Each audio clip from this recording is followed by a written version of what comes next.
এমন সন্তান ছিলেন পৃথিবীর মানুষ তাদের নাম জানে। বিখ্যাত বিখ্যাত মানুষ আছে না নেই? একটা বাপের সন্তান মায়ের সন্তান কি করে ভালো হলো, আর আমাদের সন্তানগুলো কেন বেনামাজি আর কুপথে চলে, এটাই বুঝিয়ে দিলাম। ও যুবক মায়েরা, আব্বারা মায়েরা, পৃথিবীর ইতিহাস দেখেন। আল্লাহ নবী হুজুর আমার সোনা জবানে বললেন, আসমানের নিচে জমিনের উপরে খাদিজার মতো আর একটা মহিলা নেই। জোরে বলুন সুবহানাল্লাহ। আম্মা জান খাদিজা তাহেরা রাদিয়াল্লাহু আনহা আল্লাহ নবীকে এতটা খেদমত করেছিলেন। আম্মা জান খাদিজা তাহেরার জীবনটা এতটা পবিত্র ছিল। আল্লাহ দয়াময় খুশি হয়ে সন্তুষ্ট হয়ে আম্মা জান খাদিজা তাহেরাকে সালাম প্রেরণ করেছিলেন। জোরে বলুন সুবহানাল্লাহ। মা ছিলেন আসমানের নিচে জমিনের উপরে শ্রেষ্ঠ মা। আল্লাহ দয়াময় ওই মায়ের গর্ভে সন্তান দিলেন। ওই সন্তানটা হলো জান্নাতি মহিলাদের সরদারিনী মা ফাতেমার মার নাম কি বলেন তো?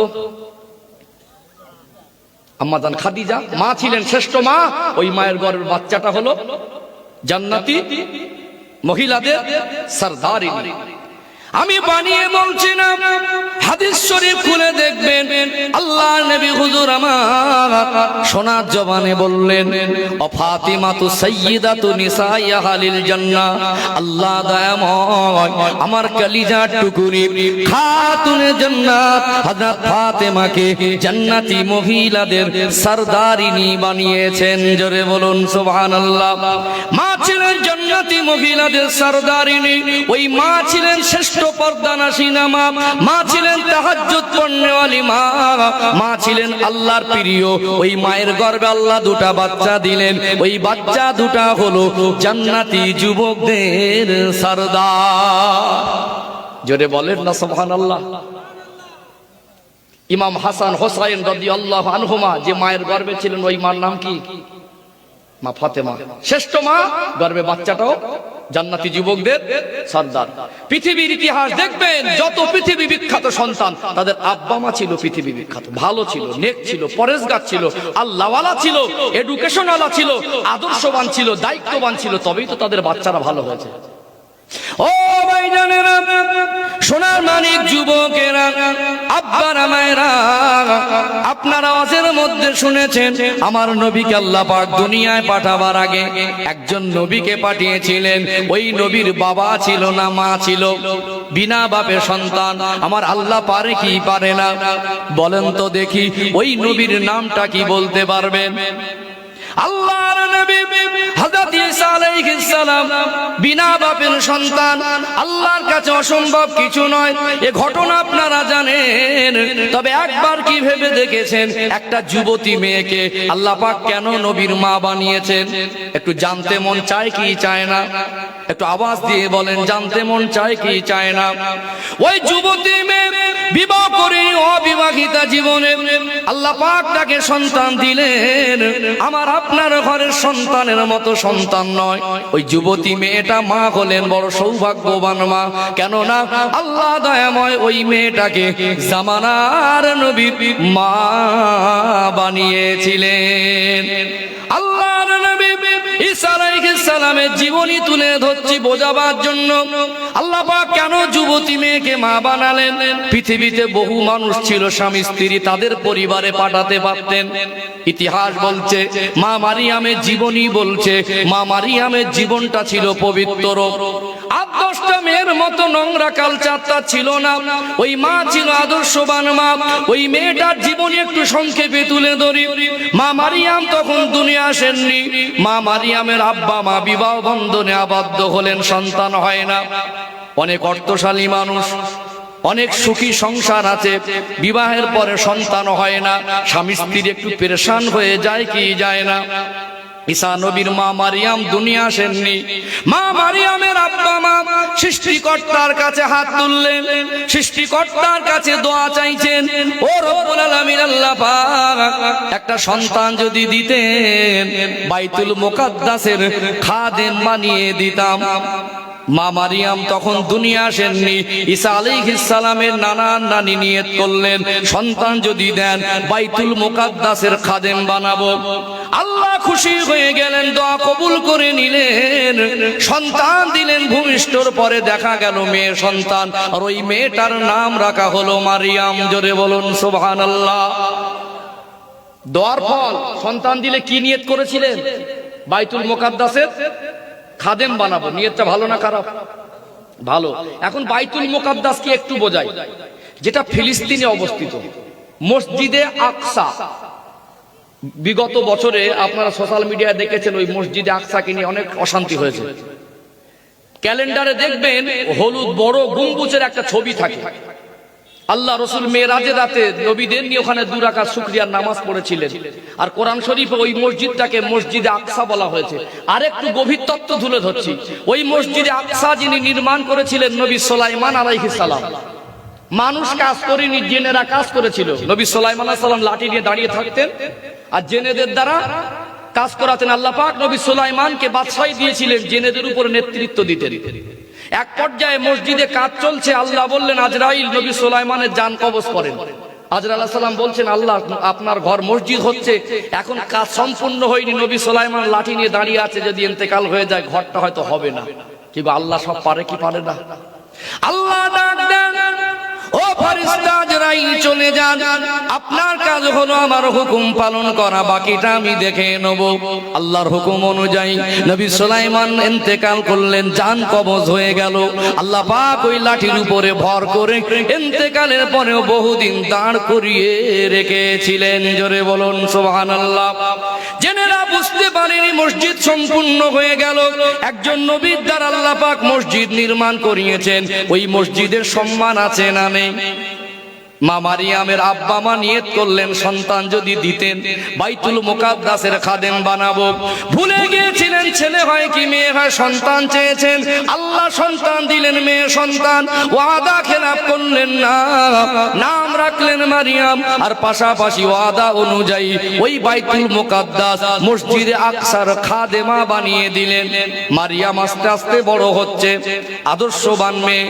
মারিয়ামের চালচলনটা পবিত্র, চিন্তাধারা পবিত্র। কেননা মসজিদে আকসার খাদেমা হওয়াটাও তকদিরের ব্যাপার। ওই মেয়েটা এত পবিত্র জীবন করেছিলেন।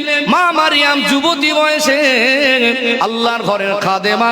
আল্লাহ তার পবিত্র জিন্দেগিতে খুশি হয়ে জান্নাত থেকে খাদ্য প্রেরণ করতেন। কোরআন শরীফে এসেছে, আমি গল্প বলছি না, তাফসীর খুলে খুলে দেখবেন। মা মারিয়াম জান্নাতি খাদ্য খেতেন। ফিলিস্তিনের শহরের মানুষ অবাক হয়ে যেত, জিজ্ঞাসা করত মারিয়ামে খাদ্য কোথা থেকে আসে? এমন খাদ্য তো কোনোদিন দেখিনি, এমন খাদ্যর কোনোদিন সুঘ্রাণ আমরা পাইনি। এ খাদ্য তো ফিলিস্তিনের শহরে পাওয়া যায় না। আল্লাহ পাক কোরআন শরীফে হুবাহু শব্দ তুলে দিয়েছেন। মানুষেরা জিজ্ঞাসা করত, ক্বালা ইয়া মারিয়ামু আন্না লাকি হাযা, এ মারিয়াম এ খাদ্য তুমি কোথা থেকে পাও? আল্লাহর বান্দি মারিয়াম জবাব দিতেন, ক্বালাত হুয়া মিন ইনদিল্লাহ, এটা আল্লাহ পাকের তরফ থেকে আসে। যে মেয়েটার জন্য আল্লাহ জান্নাত থেকে খাদ্য পাঠায়, ওই মেয়েটা জীবনটা পবিত্র ছিল কি ছিল না? আল্লাহ জামানার নবীকে পাঠাবেন, টোটাল দুনিয়ার জমিন খুঁজে খুঁজে দেখেছিলেন নবীর মা হওয়ার যোগ্যতা কার ভিতরে রয়েছে।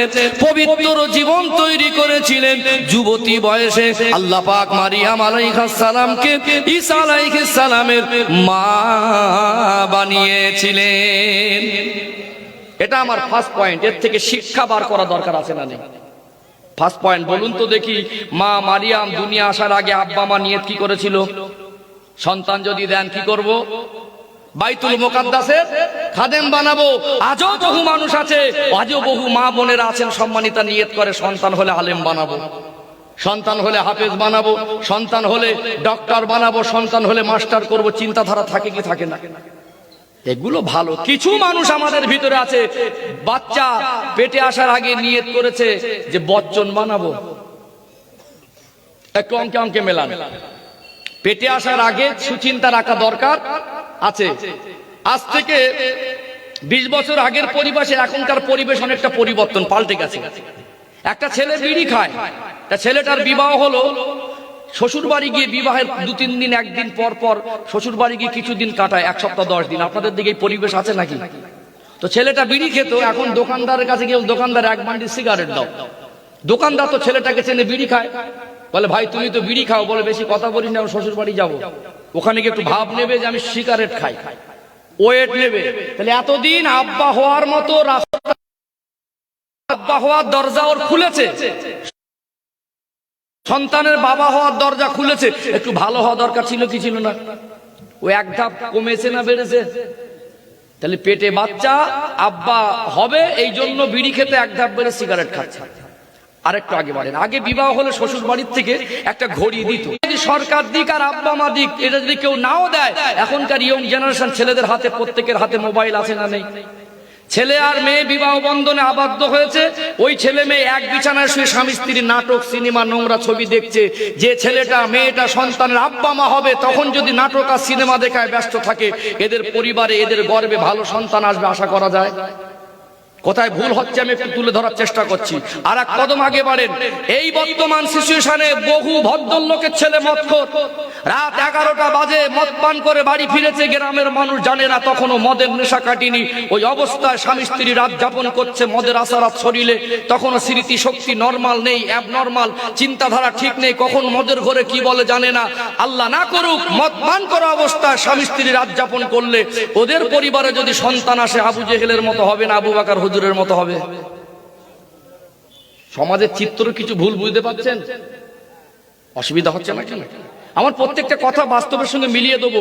বাবা মা হয়ে সন্তানকে দুনিয়ায় আব্বা মা হওয়ার আগের থেকে নিয়ে আর আব্বা মাকে কবরে যাওয়া পর্যন্ত কটা ভুল করেছি, সেইগুলো তুলে ধরার চেষ্টা করছি। ঠিক আর একটা খুব ভাইটাল পয়েন্ট বলছি, একটু মাথায় নেবেন। এখন সব প্রেম ভালোবাসা হচ্ছে, এখন সব প্রেম ভালোবাসা হচ্ছে। আগে আমার বাপেরা, দাদুরা, চাচারা, আমরা যেভাবে পরিবেশে মানুষ হয়েছি, আব্বা মায়ের সামনে কথা বলতে গেলে অত অন্তরটা কাঁপতো, কথা ঠিক না বলে?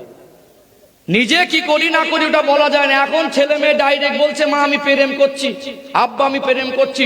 উভয় পক্ষের গার্জেন জানে ছেলে আর মেয়ের সম্পর্ক আছে।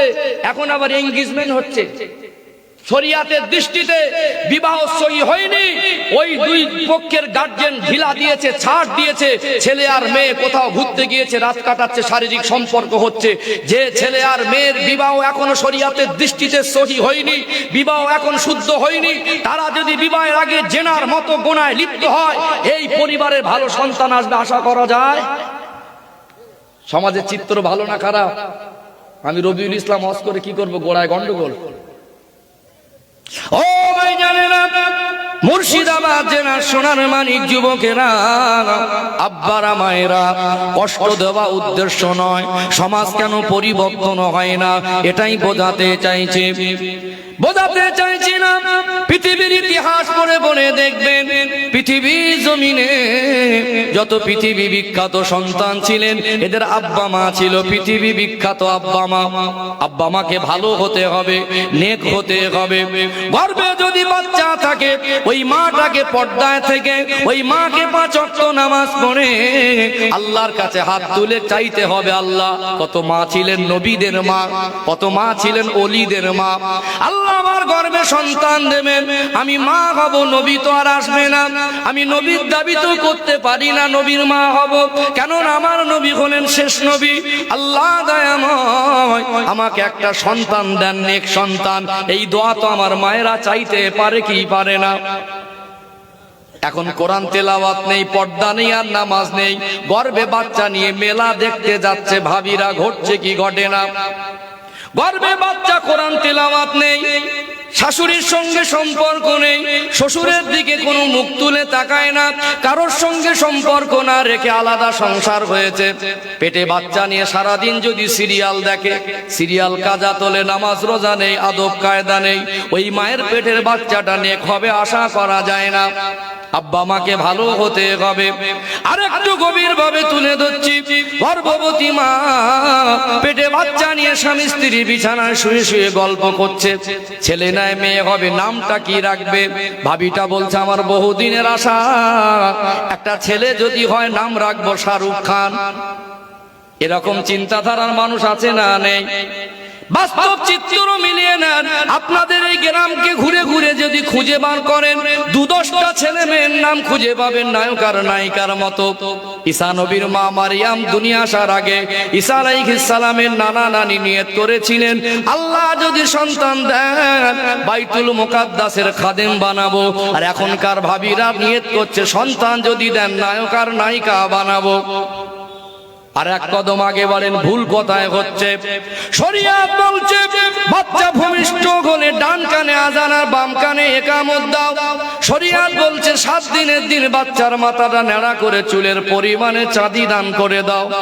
ওই বাচ্চার সুন্দর একটা নাম রেখে দেওয়া আব্বা মার দায়িত্ব।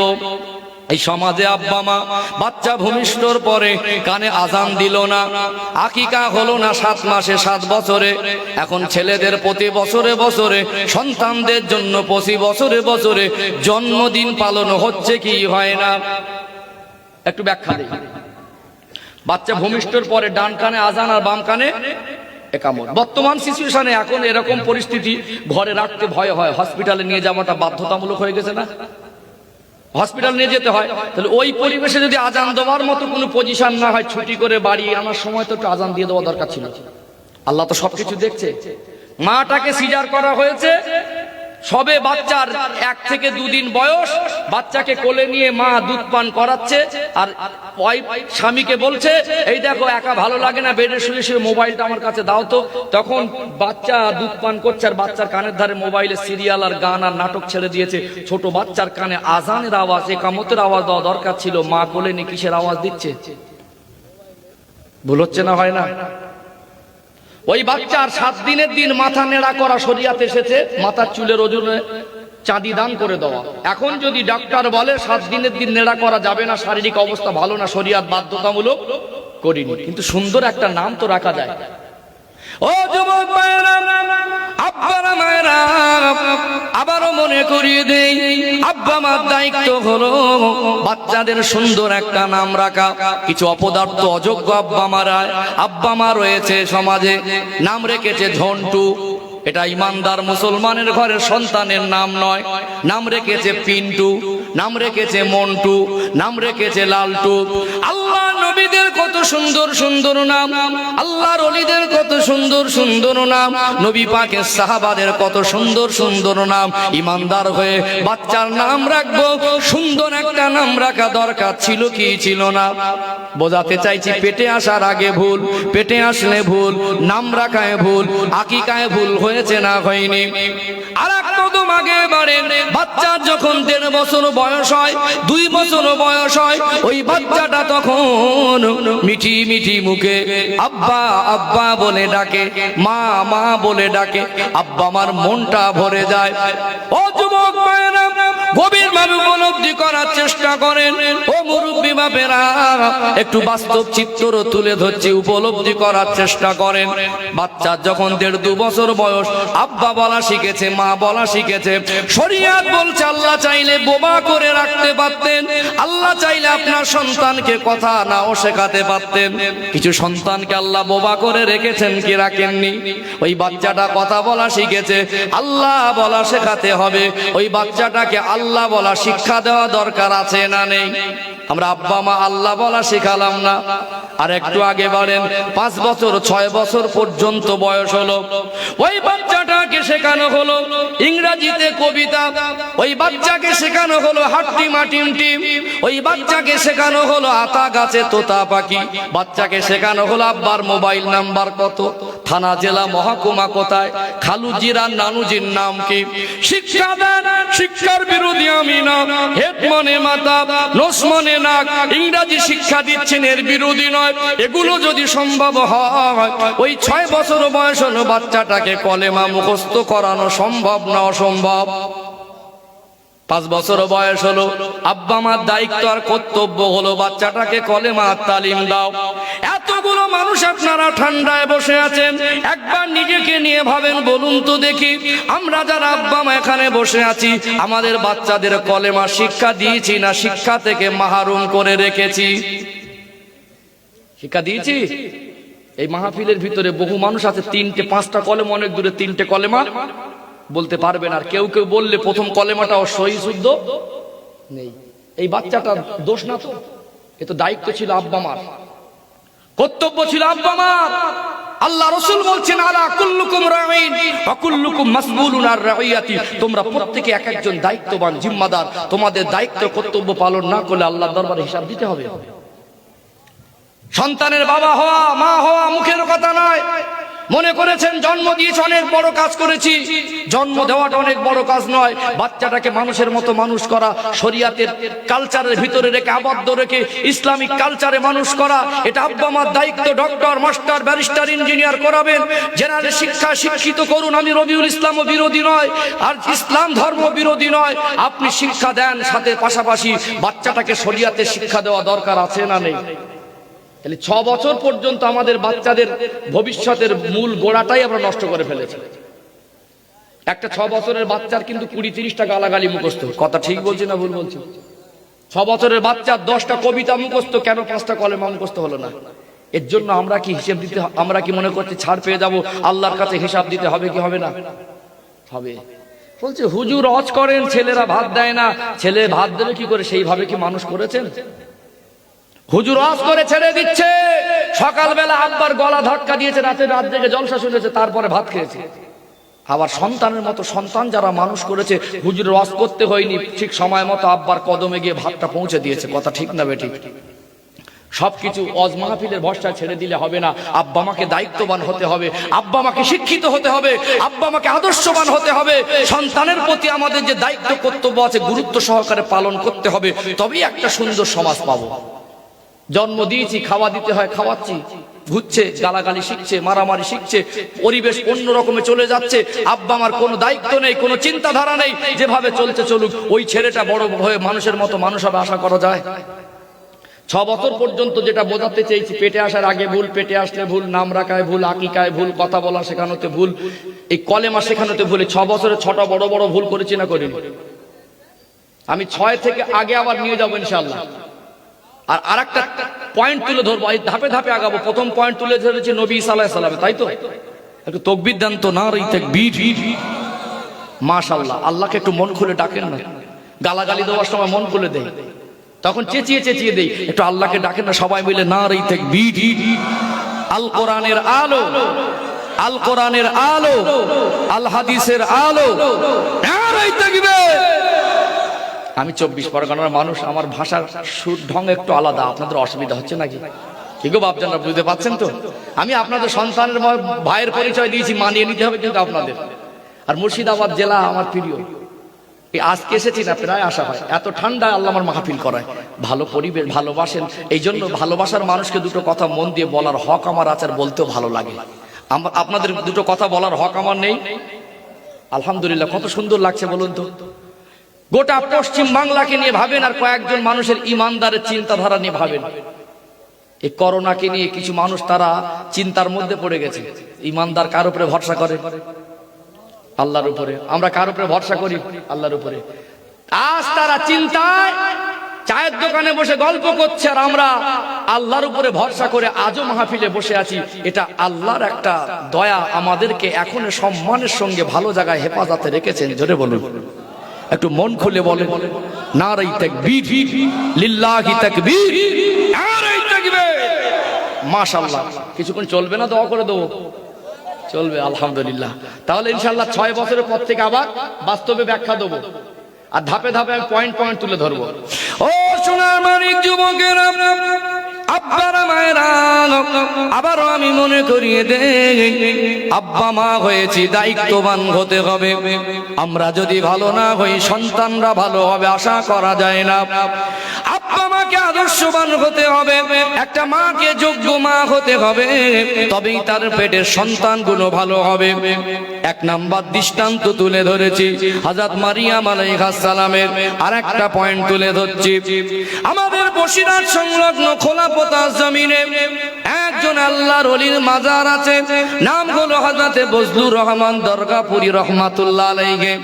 তার জীবন আদর্শ থেকে একটু শিক্ষা নেওয়া দরকার আছে। বজলুর রহমান তখন ছোট বাচ্চা, 7-8 বছর বয়স। তার মা ছিলেন পর্দানশীনা মা, মা ছিলেন কোরআন পড়নেওয়ালি মা, মা ছিলেন নামাজি মা, মা ছিলেন দায়িত্ববান মা। মা যখন নামাজে দাঁড়াতেন একা দাঁড়াতেন না, মা যখন নামাজের জন্য ওযু বানাতেন একা ওযু করতেন না। ছোট বাচ্চা বজলুর রহমানের হাত ধরে ওযু করাতেন, নামাজে দাঁড়ানোর পাশাপাশি বাচ্চাটাকে নামাজে দাঁড় করিয়ে দিতেন। ছেলেকে বলতেন বারবার, আমি তোমার মা নামাজি, আমার পেটের বাচ্চাকে বেনামাজি হতে দেব না। এই মায়ের চিন্তাধারা ভালো না খারাপ? বাচ্চাকে বেনামাজি হতে দেব না, কত মহান চিন্তা। ও বজলুর রহমান, আমি তোমার মা নামাজি আর আমার পেটের বাচ্চাটা বেনামাজি হবে, কখনোই হতে পারে না। মা যখনই নামাজ পড়ে বাচ্চাকে নামাজ পড়ায়, মা যখনই নামাজ পড়ে বাচ্চাকে পাশে দাঁড় করায়, নামাজের তালিম দেন।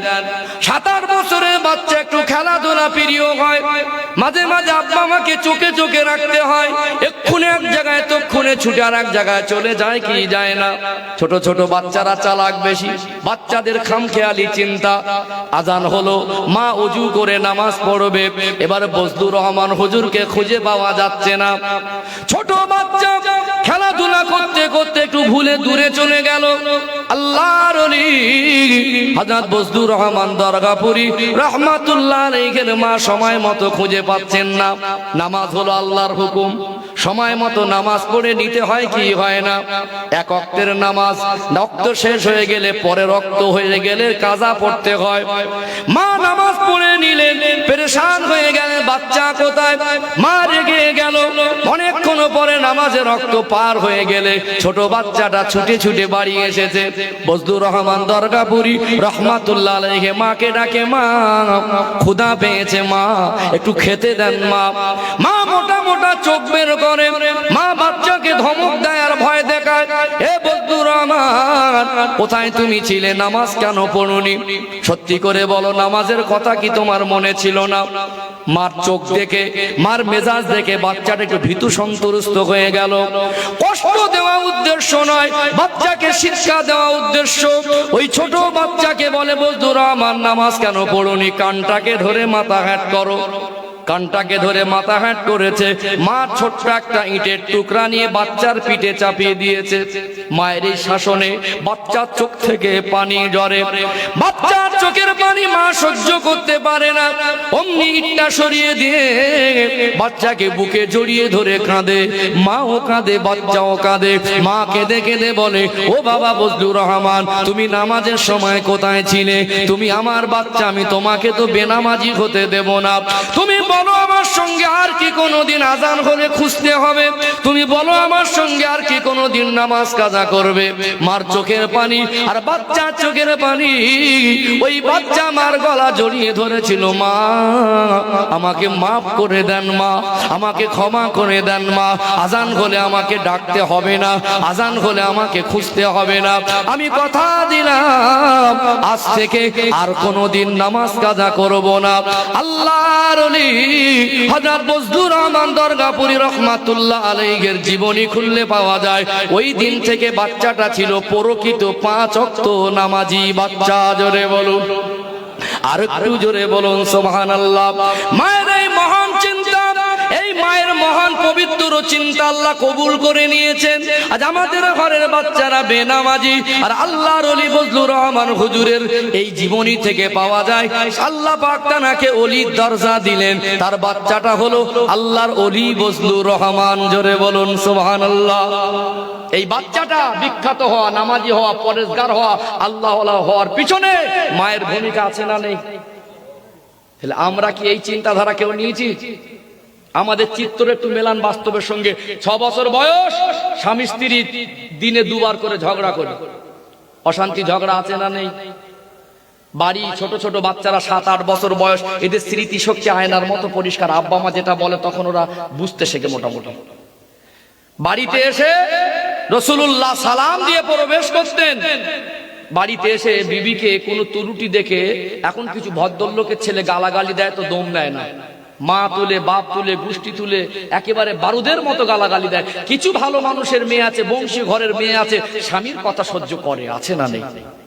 এখনকার মেয়েরা সব 440 ভোল্টেজ, মারাত্মক জিনিস। কিছু কিছু ভাবি আছে একেবারে মারাত্মক জিনিস, এক জাররা সহ্য করে না। পরিষ্কার স্বামীর মুখের উপরে বলে দাও, বিয়ে করেছো বলে মাথা কিনে বসেনি, তোমার যদি রাগ থাকে আমারও রাগ আছে, তুমি আমাকে গালাগালি দিলে আমি উল্টে একটা দেবো। গালাগালি একটা স্বামী একটা স্ত্রী যায়, ঘটে কি ঘটে না? ছোট বাচ্চা দেখছে আমার মা আব্বাকে বলে কে, আব্বা মাকে বলে কি। ওই ছোট বাচ্চাটা গালাগালি আব্বা মার থেকে শিখেছে।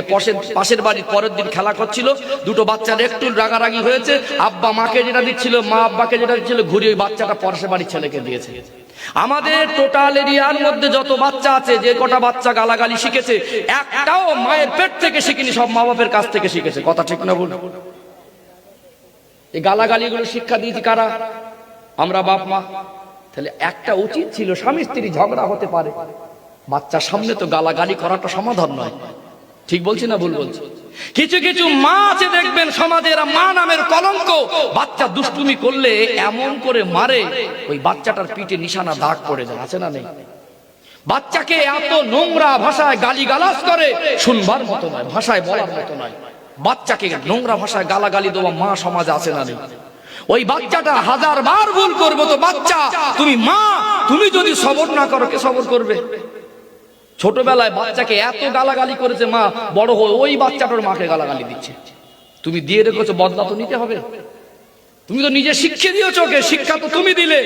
মায়েদের বলি, আমার সম্মানিতা মায়েরা বোনেরা, আমি অনুরোধ করে যাচ্ছি, বাচ্চাদের গালি দেবেন না। 1000 বার ভুল করলে গলা জড়িয়ে ধরে বুকে ধরে বারবার ভালোবাসাদের ধরিয়ে দেবেন। একবার দুবার ভুল করলে বাচ্চাকে মেরে গালাগালি দিয়ে সমাধান হবে না, ভালোবাসা দিয়ে বুঝিয়ে দিতে হবে। কথা ঠিক না বেটি? এই যুবকদের কি বলবো, কিছু কিছু মুরব্বী আছে গালাগালির হাফেজ। রাগ করছেন নাকি? আমার কিছু বাপজি আছে না গালাগালি দেয়, দাড়ি চুল পেকে গেছে, দাঁত পড়ে গেছে, ওইভাবে গালাগালি চলছে, দম নেয় না। এত পরিমাণে গালাগালি দিয়েছে, একদমে 5-7টা গালাগালি দিয়ে তারপর দম দিচ্ছে। গালাগালিগুলো আমাদের ছেড়ে দিতে হবে, বাচ্চাদের সামনে গালি দেওয়া যাবে না। ও যুবক ভাইরা, মুর্শিদাবাদ জেলা সোনার মানিক যুবকেরা, আব্বারা মায়েরা, আবারও মনে করে দিই, আমাদের ভালো হতে হবে, আব্বা মাকে আদর্শবান হতে হবে, আব্বা মাকে দায়িত্ববান হতে হবে। বাচ্চাদের খারাপ আদর্শ এমনি হচ্ছে না, সব আব্বা মায়ের দোষ, গার্জেনদের দোষ। কিছু অপদার্থ আব্বা আছে, ছোট ছোট বাচ্চাদের দোকানে পাঠায়, কচি 1 বান্ডিল বিড়ি নিয়ে আসবে, একটু তেরেঙ্গার গুটকা নিয়ে আসবে। আপনি আব্বা হয়ে নেশার দ্রব্য আনতে পাঠালেন, ওই বাচ্চাটার নামাজ শেখানোর সময়, ওই বাচ্চাটার কোরআন পাক শিক্ষার সময়, ওই বাচ্চাটাকে শরিয়াতের শিক্ষা দিতে হবে। অপদার্থ বাপ আছে, ছেলের সামনে বিড়ি টানে, ঘুমাবার সময় টানে, ঘুম থেকে উঠে একবার টানে, বাথরুমের মধ্যে গিয়ে টানে। ছোট বাচ্চা 6-7 বছর বয়স, ওই বাচ্চাটা মনে মনে করছেন কি মধু আছে আব্বা বাথরুমের ভিতরে গিয়ে টানে কেন? আব্বার দেখা দেখি যুবকরা বিড়িখোর হয়েছে, আব্বার দেখা দেখি, দাদুর দেখা দেখি ছেলেরা বিড়ি খাওয়া শিখেছে। হাত জোড় করে বলে যায়, নিষ্পাপ বাচ্চাকে নামাজের তালিম দেওয়ার সময় আব্বা হয়ে তাদের সামনে বিড়ি খাবেন না, আব্বা হয়ে তাদের সামনে নেশার দ্রব্য খাবেন না, আব্বা হয়ে দোকানে নেশার দ্রব্য আনতে পাঠাবেন না। এগুলো বাচ্চাদের উপর ইফেক্ট পড়ছে কি পড়ে না? আল্লাহ নবী বললেন, বাচ্চা যখন 7 বছর বয়স হয়, ওই বাচ্চাটাকে নামাজের তালিম দিতে হবে। 7 থেকে 10 বছর নামাজের তালিম দেওয়ার পরে এটা আব্বা মার দায়িত্ব। ওই বাচ্চাটা তখন যদি বলে নামাজ পড়বো না, আব্বা মার উপরে রাসূলুল্লাহ এই কথা বলেছেন, চাইলে 2-1 ঘা মারতে পারে। 7 থেকে 10 বছর পর্যন্ত আমাদের বাচ্চাদের নামাজ শেখানোর সময়, এই 7 থেকে 10 বছর পর্যন্ত আমাদের পরিবারে, আমাদের মহল্লা, আমাদের গ্রামে যে বাচ্চাগুলো আছে, এদের নামাজ শেখানো হয়নি। এর জন্য দায়ী কারা বলতে পারেন? কারা দায়ী এর জন্য? এই বাচ্চাগুলোর কোনো দোষ আছে? এর বিনিময়ে দিয়েছি নেশার দ্রব্য, এর বিনিময়ে শিখিয়ে দিয়েছি গালাগালি, এর বিনিময়ে অনেক কিছু শিখিয়েছেন। অবশ্যই সব ছেলেকে আলেম করতে হবে না, সব ছেলেকে হাফেজকারী মুফতি করতে শরিয়াত বলিনি। 5টার সঙ্গে 5টার মধ্যে একটাকে হাফেজ করেন, একটাকে আলেম করেন, একটাকে ডক্টর করেন, একটাকে মাস্টার করেন। মূল হলো শিক্ষিত করতে হবে। তবে ডক্টর, মাস্টার, ব্যারিস্টার, ইঞ্জিনিয়ার করাবেন, এর বিরোধী ইসলামও নয়, আমিও বিরোধী করছি না। পাশাপাশি ওযু, গোসল, কলেমা, নামাজ এগুলো শিক্ষা দেওয়া দরকার আছে না? এ কোর্স তো 10 বছরের মধ্যে কমপ্লিট হওয়া দরকার। অনেক আমার শিক্ষিত ভাইরা রয়েছেন, অনেক জেনারেল শিক্ষিত ভাইরা হয়তো এখানে না আসলে আওয়াজ শুনছেন, অনেক হয়তো এই মজলিসে এসে বসেছেন। আমি তাদের দৃষ্টি আকর্ষণ করছি, আমি সবাইকে উদ্দেশ্য করে একটা ব্যাখ্যা তুলে ধরছি। রাসূলুল্লাহর জবানের মানে হাদিস শরীফ কথাগুলো এত দামি, পৃথিবীকে যদি দাঁড়ি পাল্লার এক পাশে রাখা হয়, আল্লাহ রাসূলের একটা হাদিসকে এক পাশে রাখা হলে ওই দিকটা ভারী হয়ে যাবে। জোরে বলুন। কেন 7 থেকে 10 বছর বললেন একটু ব্যাখ্যা দিও, আমাকে তথ্য তুলে ধরছি। এখন বর্তমান সময় ব্যাখ্যা দিচ্ছে গবেষণা করে গবেষকরা 7 থেকে 10 বছর কেন রাসূলুল্লাহ মিয়াদ করলেন। একটা বাচ্চার যখন 7 থেকে 10 বছর বয়স হয়, এই বয়সের মধ্যে ওই বাচ্চার ভিতরে যৌবন বলে কিছু থাকে না, ওই বাচ্চার ভিতরে দুনিয়াদারি বলে কিছু, ওই বাচ্চার ভিতরে প্রকৃত বন্ধু বলে কিছু থাকে না। যার ভিতরে দুনিয়াদারি বলে কিছু নেই, যৌবন বলে কিছু নেই, প্রকৃত বন্ধু বলে কিছু নেই, সকালে ঝগড়া করে বিকেলে মিশে যায়, বিকালে ঝগড়া করে সকালে মিশে যায়। একটা মানুষ কুপথে চলার কারণ দুনিয়াদার হওয়া। ঘুষখোররা দুনিয়াদার না, সুদখোররা দুনিয়াদার না, কারোর মাল আত্মসাৎ করছে এরা দুনিয়াদার নয়।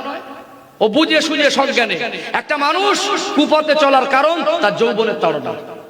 যৌবনটাকে সঠিক জায়গায় ধরে না রাখতে পেরে মানুষ জেনা ব্যভিচার করছে না, করে না। তাহলে যৌবন নেই, দুনিয়াদারি নেই, প্রকৃত বন্ধু নেই, ওই সময়টা আল্লাহ রাসূল বলেছেন নামাজ, ওযু, গোসল, কোরআন শরীফ, কলেমা, তালিমটা দিয়ে দাও। ওই সময় বাচ্চাকে ভালোবাসা দিয়ে কিছু শেখানো সম্ভব, ওই সময় বাচ্চাকে খাবারের লোভ দেখিয়ে শেখানো সম্ভব, ওই সময় বাচ্চাকে একটু ভয় দেখিয়েও শেখানো সম্ভব। ওই সময় বাচ্চাকে ভয় দেখালে কিন্তু একটু ভয় করবে। এখন বড় হয়ে গিয়ে যদি বাচ্চাকে ধমক দেন, পরিষ্কার বলছে ভালো না লাগে আমাকে বলে দেন, বোম্বাই গিয়ে কাজ করে খাবো, বাড়ি থাকবো না। ঘটছে না, ঘটে না? যখন বাচ্চার পেশার করার কথা তখন করলাম না, নামাজ শেখালাম না, ওযু শেখালাম না, গোসল শেখালাম না, কোরআন শেখালাম না, কলেমা শেখালাম না, বড় হয়ে এইবার তার উপরে চাপ দিচ্ছি, এমনি তো রিয়াকশন হবে। আমার ভাষা বুঝতে পারছেন? তাহলে 10 বছর পর্যন্ত ভুল হয়েছে না হয়নি? 12 থেকে ইনশাআল্লাহ একটু আগে নিয়ে যাব। দুটো দৃষ্টান্ত দিয়েছি, একটা দিয়েছি হযরত নবী ঈসা আলাইহিস সালামের ঘটনা, দ্বিতীয় দিয়েছি হযরত বজলুর রহমান দরগাপুরি রহমাতুল্লাহ ঘটনা। আর একটা দৃষ্টান্ত তুলে ধরে 12 পরে টেনে নিয়ে যাব। আলোচনা বুঝতে পারছেন তো? ও যুবক ভাইরা, মুর্শিদাবাদ জেলার সোনার মানিক যুবকেরা, আব্বারা, মায়েরা, আপনারা জ্ঞানী মানুষ, আপনারা শিক্ষিত মানুষ, আমার কথাগুলো গভীরভাবে উপলব্ধি করার চেষ্টা করেন। আমি বোঝাতে চাইছি, পৃথিবীর ইতিহাস বনে বনে দেখবেন, এই পৃথিবীর জমিনে যত পৃথিবী বিখ্যাত সন্তান ছিলেন, এদের আব্বা মা ছিল নেক আর দায়িত্ববান। একটা পৃথিবী বিখ্যাত সন্তানের কথা মনে পড়ে যায়। ইরাকে ইরানে চলে যাবেন, রোম পারস্যে চলে যাবেন, কুয়েত বাহরাইনে চলে যাবেন, আমেরিকা লন্ডনে চলে যাবেন, একবার শুধু মুসলমানকে বলবেন বুখারী শরীফ এই কিতাবটার নাম শুনেছেন কি শোনেননি? শুধু মুর্শিদাবাদ জেলার মানুষ জানে না, পৃথিবীর মানুষ এই কিতাবের নাম জানে। পৃথিবীর কোনায় কোনায় যেখানে মুসলমান আছে, বুখারী শরীফ এই শব্দটা তারা সব জানে কি জানে না? এটা হলো হাদিস শরীফের সহিহ হাদিসের কিতাব। 6টি সহিহ হাদিসের 76 হাদিসের ভিতরে সবথেকে সম্মানী কিতাব হলো বুখারী শরীফ। পৃথিবীর জমিনের শ্রেষ্ঠ কিতাব হলো কোরআন শরীফ, আর কোরআন শরীফের পরে যদি কোন সম্মানী কিতাব থাকে ওটা হলো বুখারী শরীফ। এই বুখারী শরীফ যিনি লিখেছেন তিনি জিন নয়, তিনি তো মানুষ। বুখারী শরীফ যিনি লিখেছেন হযরত তিনি হলেন মুহাম্মদ ইবনে ইসমাইল বুখারী রাহমাতুল্লাহ আলাইহি। বলুন তো দেখি, ওই মানুষটা একটা মায়ের সন্তান, বাপের সন্তান, কিভাবে তার বাচ্চাকে মানুষ করলেন? পৃথিবী বিখ্যাত হলেন। পৃথিবীর আলেমদের জিজ্ঞাসা করেন, মুর্শিদাবাদ জেলায় যত বড় বড় মাদ্রাসা আছে জিজ্ঞাসা করবেন, বুখারী শরীফ না পড়ে মাওলানা ডিগ্রি অর্জন হয় না। ও যুবক ভাইরা, এই ইমাম বুখারী রাহমাতুল্লাহ আলাইহি যিনি বুখারী শরীফ লিখেছেন, তার আব্বা মা কিভাবে মানুষ করলো, বাচ্চাটা পৃথিবী বিখ্যাত হলো, একটু জানতে মন চায় কি চায় না? কি করে মানুষ করলো, কি পদ্ধতিতে, কি সিস্টেমে, কি প্রসেসে, কি পরিবেশে? আমরা যদি চেষ্টা করি ইমাম বুখারী হুজুরের মতো পৃথিবী বিখ্যাত যদি নাও হয়, ভালো তো হবে, ঠিক ভালো তো হবে। তাহলে একটু জানা দরকার আছে। আমরা সন্তানের আব্বা, এই উমুকের ছেলে চিনিস? বললো আমি চিনি, সবাই চেনে, তো মদখোর। এই উমুকের ছেলে চিনিস? বলছি ওকে আমি চিনি, মানে ও তো চোর। আমি উমুক বলছি, নাম নেইনি, হয়তো ভোজে গেলে সে বলবে হুজুর আমাকে নাম নিয়ে বললো নাকি, কথা বুঝতে পারেননি?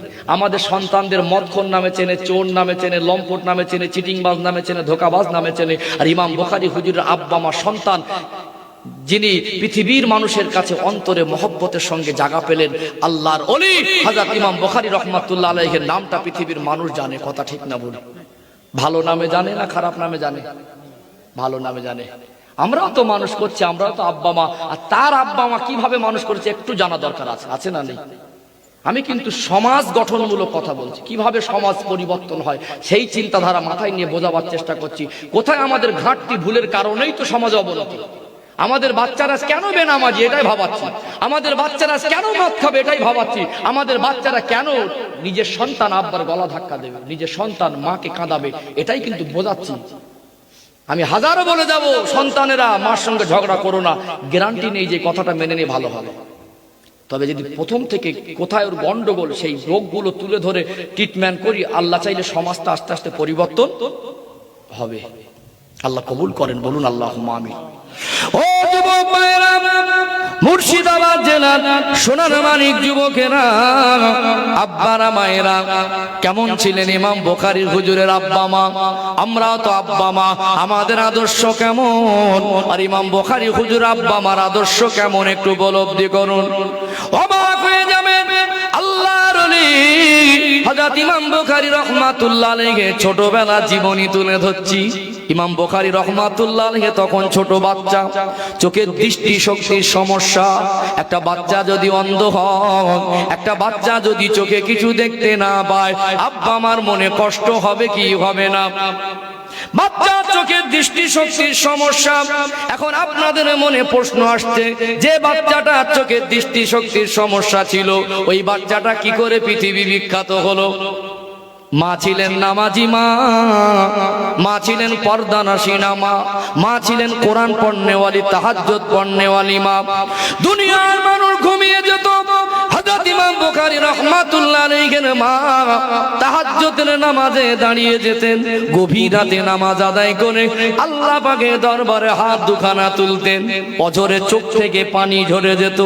আল্লাহ পৃথিবীতে কত মানুষের সন্তান দিয়েছেন, আপনি আমাকেও সন্তান দিয়েছেন, আমি খুশি। তবে আমার বাচ্চার চোখের দৃষ্টি শক্তির সমস্যা, আল্লাহর কাছে মনে দুঃখ তুলে ধরছে। আল্লাহ আপনি সব কিছুর মালিক, ইন্নাল্লাহা আলা কুল্লি শাইইন কাদির, আপনি সর্বশক্তিমান। আল্লাহ আপনি সব কিছু পারেন, আমার বাচ্চার কি চোখের দৃষ্টি শক্তিটা ফিরিয়ে দিতে পারেন না?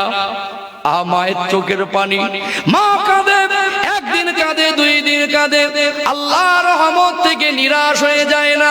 মা কেঁদে কেঁদে দোয়া করে, আল্লাহ একবার ফিরিয়ে দেবেন, দুইবার ফিরিয়ে দেবেন, তিনবার ফিরিয়ে দেবেন, বারবার ফিরিয়ে দেবেন, শতবার ফিরিয়ে দেবেন, হাজারবার যদি ফিরিয়ে দেন, আমি ইমাম বুখারীর মা, আমি আপনার রহমতি দরবার থেকে কিন্তু মুখটা ফেরাবো না। আপনার হাবিব নূরের জবানে বলেছেন, আব্বা জানের দোয়া, মায়ের দোয়া বিগয়রি হিজাব সরাসরি আল্লাহ পাকের দরবারে পৌঁছায়। আল্লাহ আপনি কি পারেন না আমার দুই ফোঁটা চোখের পানির বিনিময়ে আমি মায়ের দোয়া কবুল করে আমার বাচ্চার চোখের দৃষ্টি শক্তি ফিরিয়ে দিতে? আল্লাহ বড় দয়াময়, আল্লাহ বড় মেহেরবান। মায়ের দোয়া ফেরালেন না, মায়ের দোয়া কবুল করে নিলেন। বাচ্চাটা ঘুমিয়েছিল, সকালবেলা উঠলো, মায়ের দোয়া কবুল হওয়ার কারণে আল্লাহ দয়াময় বাচ্চার চোখের দৃষ্টি শক্তিটাকে ফিরিয়ে দিয়েছিলেন। একটু জোরে বলেন না সুবহানাল্লাহ। নারে তাকবীর, লিল্লাহি তাকবীর, নারে তাকবীর। মা দোয়া ছোট না বড়? মার ঈমান কি ছিল? আল্লাহ আপনি সব পারেন, আপনি ফিরিয়ে দিলে আমি আপনার রহমতি দরবার থেকে মুখটা ফেরাবো না। আপনি যতবার ফিরিয়ে দেবেন আমি আপনার রহমতের আশা করে বলবো, আল্লাহ আমার বাচ্চাকে সুস্থ করে দেন। এই ঈমানদার মা ছিল বলে তো আজ বাচ্চা চোখের দৃষ্টিশক্তি ফিরে পেল। ডক্টরের কাছে যাবেন, ডক্টরকে বলবেন আমি চশমা লবো না, চোখের দৃষ্টিশক্তি ফিরিয়ে দেন। ডক্টরের 14 পুরুষের ক্ষমতা নেই। লেন্স চলা চশমা দেবে, চোখের পাওয়ার ফিরিয়ে দিতে পারবে না। এমন সন্তান আল্লাহ দিয়েছেন, তাদের চিকিৎসার কোনো ব্যবস্থা আর নেই, সব শেষ। এমনও সন্তান আছে দুটো চোখ নেই, চোখে অন্ধ, জন্ম অন্ধ, কিচ্ছুই দেখতে পায় না, ডক্টর ক্ষমতা আছে ওর চোখে জ্যোতি ফিরিয়ে দেবে। আল্লাহ বলে বান্দা সামান্য জ্ঞান দিয়েছি, ওতেই তোদের লাফালাফি আর বাড়াবাড়ি। চ্যালেঞ্জ দিলাম, কিয়ামত পর্যন্ত সময় দিলাম, বেশি কিছু বানাতে হবে না, একটা মশার ডানা বানিয়ে দেখা। কি গো পারবে? চ্যালেঞ্জ দেন পৃথিবীর মানুষকে, একটা মশার ডানা বানাতে পারবে? পারবে না। আল্লাহ বলে বান্দা চ্যালেঞ্জ দিলাম, এক ফোঁটা রক্ত বানিয়ে দেখা তো আবিষ্কার করে। ব্লাড লাগলে মানুষের থেকে নিতে হয়, আবিষ্কার করতে পারিনি আর পারবে না। আল্লাহ সৃষ্টির ভিতরে আল্লাহ পৃথিবীর মানুষকে বুঝিয়ে দিয়েছেন সৃষ্টিকর্তা একজন, তিনি আছেন। জোরে বলুন সুবহানাল্লাহ। ও ভাইজানেরা, মুর্শিদাবাদ জেলার সোনার মানিক যুবকেরা, আব্বারা মায়েরা, এটা বোঝাতে চাইছিলাম মায়ের দোয়াতে আল্লাহ পাক বাচ্চার চোখের দৃষ্টি শক্তি শুধু ফিরিয়ে দেয়নি, ওই বাচ্চাটা শুধু দৃষ্টি শক্তি ফিরে পায়নি, ভবিষ্যতে ওই বাচ্চাটা পৃথিবী বিখ্যাত হয়েছেন। জোরে বলুন সুবহানাল্লাহ। ইমাম বুখারী হুজুরের মা ও মা আর আমাদের ঘরের সন্তানের মা ও মা, এই দুটো মা কেমন মিলিয়ে দেখা দরকার আছে না নেই? ইমাম বুখারী হুজুরের মায়ের আমল কেমন আর আমাদের ঘরের মায়েদের আমল একটু মিলিয়ে দেখা দরকার আছে। আমাদের ঘরের চিত্র পাল্টে গেছে। ওই মাটা ঘর থেকে যখন বাইরে বার হয় শাড়ি পরে মশারি। সব ধনী মানুষকে বলবো না, অত্যন্ত আক্ষেপ আর দুঃখ নিয়ে বলছি, আমার সমাজে একদল ধনী মানুষ পয়সা পেয়ে আল্লাহ ভোলা হয়ে গেছে। কিছু কিছু ধনী মানুষ ভালো আছে, আর কিছু কিছু ধনী পরিবারের পয়সাওয়ালা পরিবারের মা বোনেরা রাস্তায় বার হয়। যে বাড়িতে আল্লাহ পয়সা বেশি দিয়েছে, ওই বাড়ি মায়েদের কাপড়গুলো মোটা বেশি না পাতলা বেশি। যে বাড়িতে আল্লাহ পয়সা দিয়েছে, ওই বাড়ির মেয়েদের জামাগুলো লম্বা বেশি না খাটো বেশি। আল্লাহ সুখ দিলেন, ভুলে গেল যে মাটা শাড়ি পরে মশারি। এমনও কিছু বেহায়া মা রয়েছে, বাড়িটা দুতলা তিনতলা টাইলস মার্বেল বসানো আছে, অভাব নেই, কিন্তু ঘরের ভিতরে মানুষগুলোর মনে আল্লাহর ভয় নেই, আল্লাহর স্মরণ নেই, কবরের চিন্তা নেই। সাবালক ছেলে আছে 12-14 বছর, মার ভুঁড়ি বার করে বসে আছে। চিত্র মিথ্যা না সত্য? এই মা যদি দায়ুস হয়, মা যদি বেনামাজি হয়, মা যদি অন্য জায়গায় রং নম্বরে সম্পর্ক করে, মা যদি জেনা করার ব্যভিচারী হয়, ওই মায়ের দোয়া কি সহজে কবুল হবে? অবাক হয়ে যাবেন। দুনিয়ার মানুষ ঘুমিয়ে পড়লে গভীর রজনীতে বাচ্চার জন্য হাত তুলতেন, আর এখন মারা ছলে বলে কলে কৌশলে বাচ্চাকে ঘুম পাড়িয়ে নাটক আর সিনেমা দেখায় ব্যস্ত। এই মায়ের দোয়া কবুল হওয়া সহজ না কঠিন? মা কেমন ছিলেন? সেই মাটা নেক ছিলেন, আল্লাহওয়ালি ছিলেন। আর আমাদের ঘরের বর্তমান সময় মায়েরা ভাবিরা, এরা সব বন্ধন ব্যাংক থেকে লোন নিয়ে সুদখোর হয়েছে না হয়নি? বন্ধনের ব্যাংক থেকে লোন এসব চালু হয়েছে মুর্শিদাবাদ জেলায়, হয়েছে। বড় আশ্চর্য হয়ে যাচ্ছি, মানুষ ভুল একবার করে, দুবার করে, বারবার হয়, সে ভুল না বদমাইশি? বদমাইশি না? মানুষ কি করে ভুলে গেল আল্লাহকে? মায়ের গর্ভে ছিলাম, নারীর সঙ্গে আল্লাহ কানেকশন করে সেদিন খাইয়েছিল। দুনিয়ায় মাকে হসপিটালে নিয়ে যাওয়া হলো, বাচ্চা ভূমিষ্ঠর সময় মা বেঁচে থাকার আশা ছেড়ে দিল, মা রক্তাক্ত হয়ে গেল। ডক্টর বলছে সিজার করতে হবে, ডক্টররা মার পেট কাটায় ব্যস্ত। আল্লাহ সেদিন আমার আপনার জন্য মার স্থানে দুনিয়া আসার আগে রেজেকটা পাঠিয়ে দিয়েছিল। জোরে বলুন। কত জালেম খায়, মুশরিক খায়, কুকুর খায়, ইঁদুর খায়, বাঁদর খায়, চুচো খায়, সাগর মহাসাগরে বড় বড় মাছ আছে তারা খায়। আল্লাহ বলে বান্দা ভোরের বেলা তোরা গলা সমান খেয়ে ঘুমাস, মুয়াজ্জিনের ঘুম ভাঙতে দেরি হয়, আমার সৃষ্টি পাখিদের ঘুম ভাঙতে দেরি হয় না। ফজর হয়ে গেলে ওরা কিচির মিচির করে ডাকে, ওদের জমা করা রাস্ত খাবার কিছু নেই, ওরা আমার প্রশংসা করে। ইউসাব্বিহু লিল্লাহি মা ফিস সামাওয়াতি ওয়াল আরদ, আমার তাসবিহ করে, আমার প্রশংসা করে। আসমান জমিনে যা আছে ওরা আমার তাসবিহ পড়ে বেরিয়ে যায়, আমি আল্লাহ ওদের ভরা পেটে বাসায় পাঠাই। জোরে বলুন। আপনি মুসলমান ইমানদার, কোথায় হারিয়ে গেলেন? আল্লাহ তো আপনাকে ওখানে হারাম বলে ঘোষণা করেছেন। আপনি নামাজ পড়বেন 5 ওয়াক্ত, সিজদায় মাথা দিয়ে দেবেন, হাত তুলে আল্লাহর কাছে চোখের পানি ফেলে বলবেন, আল্লাহ আমার ঘরে নিষ্পাপ ছোট ছোট বাচ্চা আছে, আমার বৃদ্ধ বাবা মা আছে, আমি পরিবারের গার্জেন। আল্লাহ আপনি নিষেধ করেছেন বন্ধনের ব্যাংকে আমি যেতে পারি না, আল্লাহ ওটা হারাম আমি গ্রহণ করতে পারি না। আমার কারবারে, আমার রোজগারে, আমার ব্যবসায় বরকত দেন, আমি যেন হারাম খাদ্য থেকে দূরে সরে হালাল হালাল খাদ্য উপার্জন করতে পারি। খোদার কসম বান্দা আল্লাহকে ডাকতে জানে না, ডাকার মতো ডাকলে বান্দা আল্লাহ কাউকে ফেরায় না। 5 বার মাথা নত করে হালাল রিজিক অনুসন্ধানে বেরিয়ে যাবে, আল্লাহ পাক কোনোদিন তাকে বন্ধনের লোনের ব্যাংকে নিয়ে যাবে না। এই মাথা দিনে 5 বার নত করবেন, 5 ওয়াক্ত নামাজি হয়ে যাবেন, আল্লাহ এই মাথাটা পৃথিবীর মানুষের কাছে উঁচু করে দেবে। জোরে বলুন। হতভাগা, নিমক হারাম, কপাল ফাটা, নাফরমান, উপরে মুসলমানের দাবি করে, আল্লাহর উপরে ভরসা হারিয়ে ফেলে এখন লটারির দোকানে লাইন দিয়েছে, বলছে লটারি আমার ভবিষ্যৎ। লটারি কাটছে না কাটে না? হ্যাঁ, কাটছে না কাটে না? সবাই তো না, এর ভিতরে কিছু আছে। ধনী করার মালিককে আল্লাহ, ইজ্জত দেওয়ার মালিককে আল্লাহ। মাঝে মাঝে কষ্টে একটু কড়া ভাষা বলি, রাগ করছেন নাকি? কি গো, ওরা আমার ভাই না, কষ্ট পাচ্ছেন নাকি? একটু হুজুররা বলে কষ্ট লাগে, এরা কেন আজ মসজিদে যায় না? দিনে 5 বার আল্লাহ ডাকে, 1 সপ্তাহ যায়নি, 1 মাসে যায়নি, সারা বছর শুধু 2টিতে নামাজ পড়ে। এরকম ভালো মানুষের ছেলে আছে না? নেই? ও ঘর থেকে বেরিয়ে বলছে দোকানে গিয়ে, আল্লাহ আমার দিকে দেখে না, আল্লাহ দেখে না, আল্লাহ ডেকেছে যায়নি। আবার নতুন করে একটা নিয়ম চালু দেখছি ইদানিং করে। আগে মসজিদে একটু জুতো চুরি হতো, এখন বন্ধ হয়েছে। আগে মসজিদে বুড়ো মানুষগুলো যেত, এখন দেখছে জওয়ানরা যাচ্ছে, আলহামদুলিল্লাহ ভালো। কিন্তু আবার একটা নতুন রোগ হয়েছে মুসল্লিদের ভিতরে। কি হলো? জুমার 2 রাকাত নামাজ পড়ে পালিয়ে যায়। হ্যাঁ, সারা সপ্তাহ গেল না, একদিন গেল, আর 2 রাকাত ফরজটা হলো, দোয়া করে ইমাম সাহেব বসেছিল, যেই দোয়া হয়ে গেছে পালিয়ে গেছে। কিছু কিছু মুসল্লি মনে করে দোয়াটা না থাকলে মানে ভালো হতো। আচ্ছা, এরা কি প্রকৃত নামাজ পড়তে গেছে? যে মানুষটা বলে আল্লাহ আমার দিকে দেখে না, আমার কপালে সুখ নেই, ওটা ইমানদারের কথা না, ওটা নাফরমানের কথা। আল্লাহ দিনে 5 বার ডাকে, আল্লাহর বান্দা বড় মধুর সম্পর্ক। জোরে বলুন সুবহানাল্লাহ। আমার যুবক ভাইদের বলি, লটারির দোকানে যেও না সোনার ভাই। তুমি ফজরের নামাজ পড়ে বেরিয়ে যাবে, নামাজি ছোঁয়া যেখানেই লাগবে আল্লাহ তাতে বরকত দেবে। আমি ঈমান বৃদ্ধির কিছু কথা বলছি। এই সমাজে 100-র মধ্যে 60টা গ্রামের মধ্যে বাড়ি যদি বন্ধন ব্যাংক থেকে লোন নেয়, ওর ভিতরে 2টো বাড়ি এমন আছে যে তারা এই নিয়ত করেছে, না খেয়ে মরে যাব কিন্তু হারাম জিনিস খাবো না। আছে না নেই? এই লকডাউন আবার শুরু হলো, আংশিক লকডাউন, মানুষ আইন জারি হয়ে গেছে 10টা। ঠিক বলছি তো নাকি? আচ্ছা বলুন তো দেখি, 2 বছর লকডাউন, 2.5 বছর লকডাউন গেল, মানুষের একটু কষ্ট গেছে না যায়নি?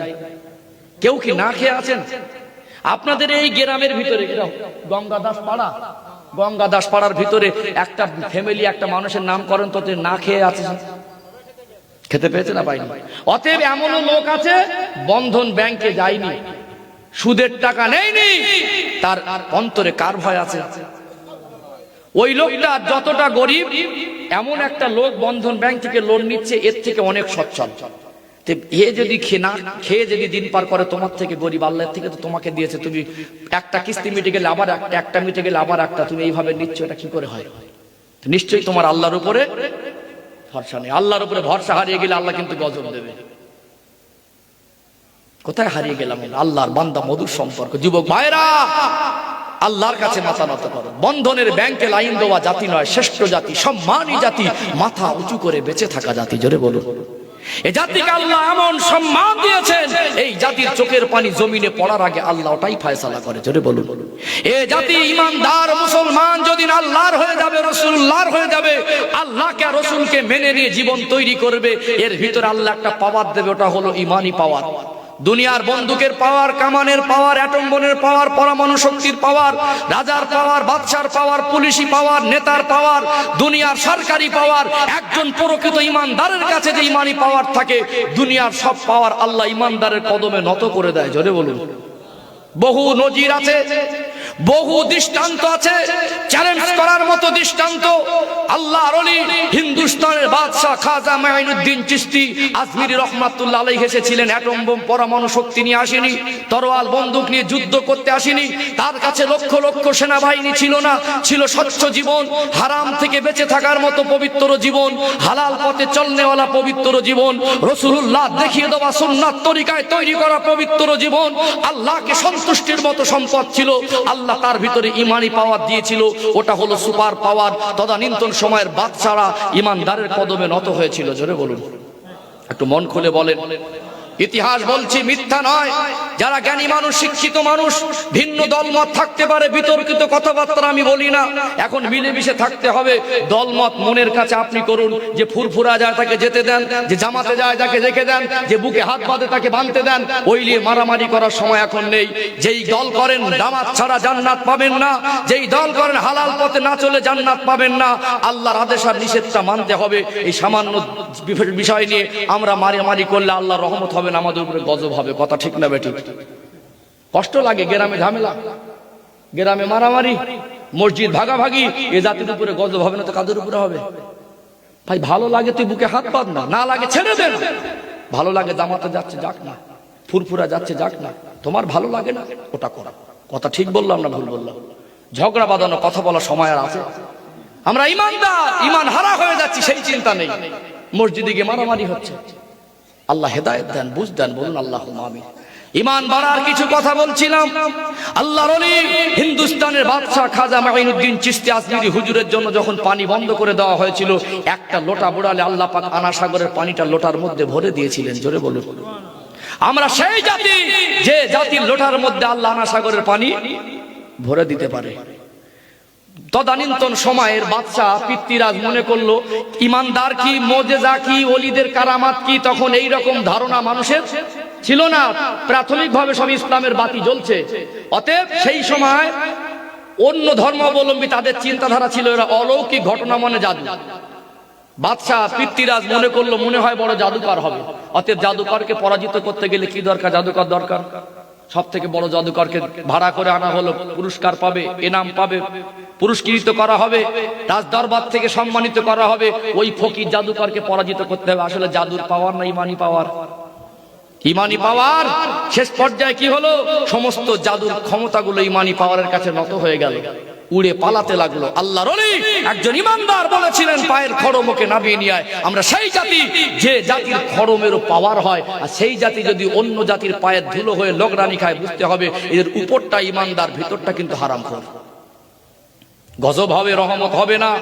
খোদার কসম বলে যায় যুবক ভাইরা, মসজিদে যাও, আসমানের নিচে জমিনের উপরে যত খালি জায়গা, এতটা যদি তোমার গুনার বোঝা হয়, আল্লাহর ঘর, রহমতের ঘর, দরজা বন্ধ করা তোমার জন্য কারোর পারমিশন নেই। সব থেকে বড় গুনাহগার মসজিদে যাচ্ছে, তার জন্য দরজাটা খোলা রাখতে হবে। জোরে বলুন, একটু মন খুলে বলেন। সেই আল্লাহকে ভুলে গেছি না যাইনি? আমার বসিরহাট মহকুমা এরিয়ায় বাড়ি। আমার হ্যামবিলের নাম দেখেছেন সাগডাহ বসিরহাট। বসিরহাট আস্তানা রোডে শাহ আলী রহমাতুল্লাহ আলাইহির মাজার আছে। তিনি যতদিন ঘুরতেন, চড়তেন, মার্সিডিজ ওডি গাড়িতে ঘুরতেন না, BMW চড়তেন না। তার সাওয়ারি ছিল হিংস্র জন্তুর বাঘ। কি ছিল তার কাছে? ইমানি পাওয়ার ছিল। ইন্তেকালের পরে বাঘটা কবরের ধারে বসে বসে কেঁদে কেঁদে না খেয়ে মরে গেলে তার কবরটাও, বাঘের কবরটা আল্লাহর ওলির কবরের পাশে। পৃথিবীকে চ্যালেঞ্জ করুন, এই পাওয়ার আল্লাহ অন্য কোনো কারণে দেয় না। স্বচ্ছ জীবন তৈরি করা, কোরআন এবং সুন্নাহর উপরে ভিত্তি করে জীবন তৈরি করে আল্লাহকে সন্তুষ্ট করলেই পাওয়ার হাসিল হয়। জোরে বলুন সুবহানাল্লাহ। আর একটা তথ্য তুলে ধরি, ভিন্ন ধর্মের মানুষ আমার কথা বক্তব্য শুনতে পারে। এখন সোশ্যাল মিডিয়ার যুগ, আমার প্রত্যেকটা কথা অনলাইনে লাইভ টেলিকাস্ট হয়। আমি অন্য ধর্মের মানুষকে ছোট করার উদ্দেশ্য নয়, কোন ধর্মকে খারাপ বলা ইসলাম আমাকে শেখায়নি। আপনার ধর্ম আপনার কাছে ভালো, আমারটা আমার কাছে ভালো। যদি দুজনা মানুষ মার্কেটে গুড় বিক্রি করে, একজনের গুড় যদি সত্যি মিষ্টি হয় আর সে যদি চেঁচিয়ে বলে আমার গুড়টা মিষ্টি, এটা কি অপরাধের হবে? মনে করুন আমার গুড়টা মিষ্টি, আমি বাজারে বিক্রি করতে গিয়ে চেঁচিয়ে বলবো আমার গুড়টা মিষ্টি, এতে কি অপরাধ হবে? আপনার তেতো নিয়ে যদি মিষ্টি বলেন, আমার ঝগড়া বাঁধানোর দরকার নেই। আপনার তেতো হোক আর মিষ্টি হোক, আপনারটা আপনার কাছে ভালো, আমারটা আমার কাছে ভালো। ইসলাম কাউ কোনো ধর্মকে অপমান আর ছোট করে না। আপনারটা আপনার কাছে ভালো, আমারটা আমার কাছে ভালো।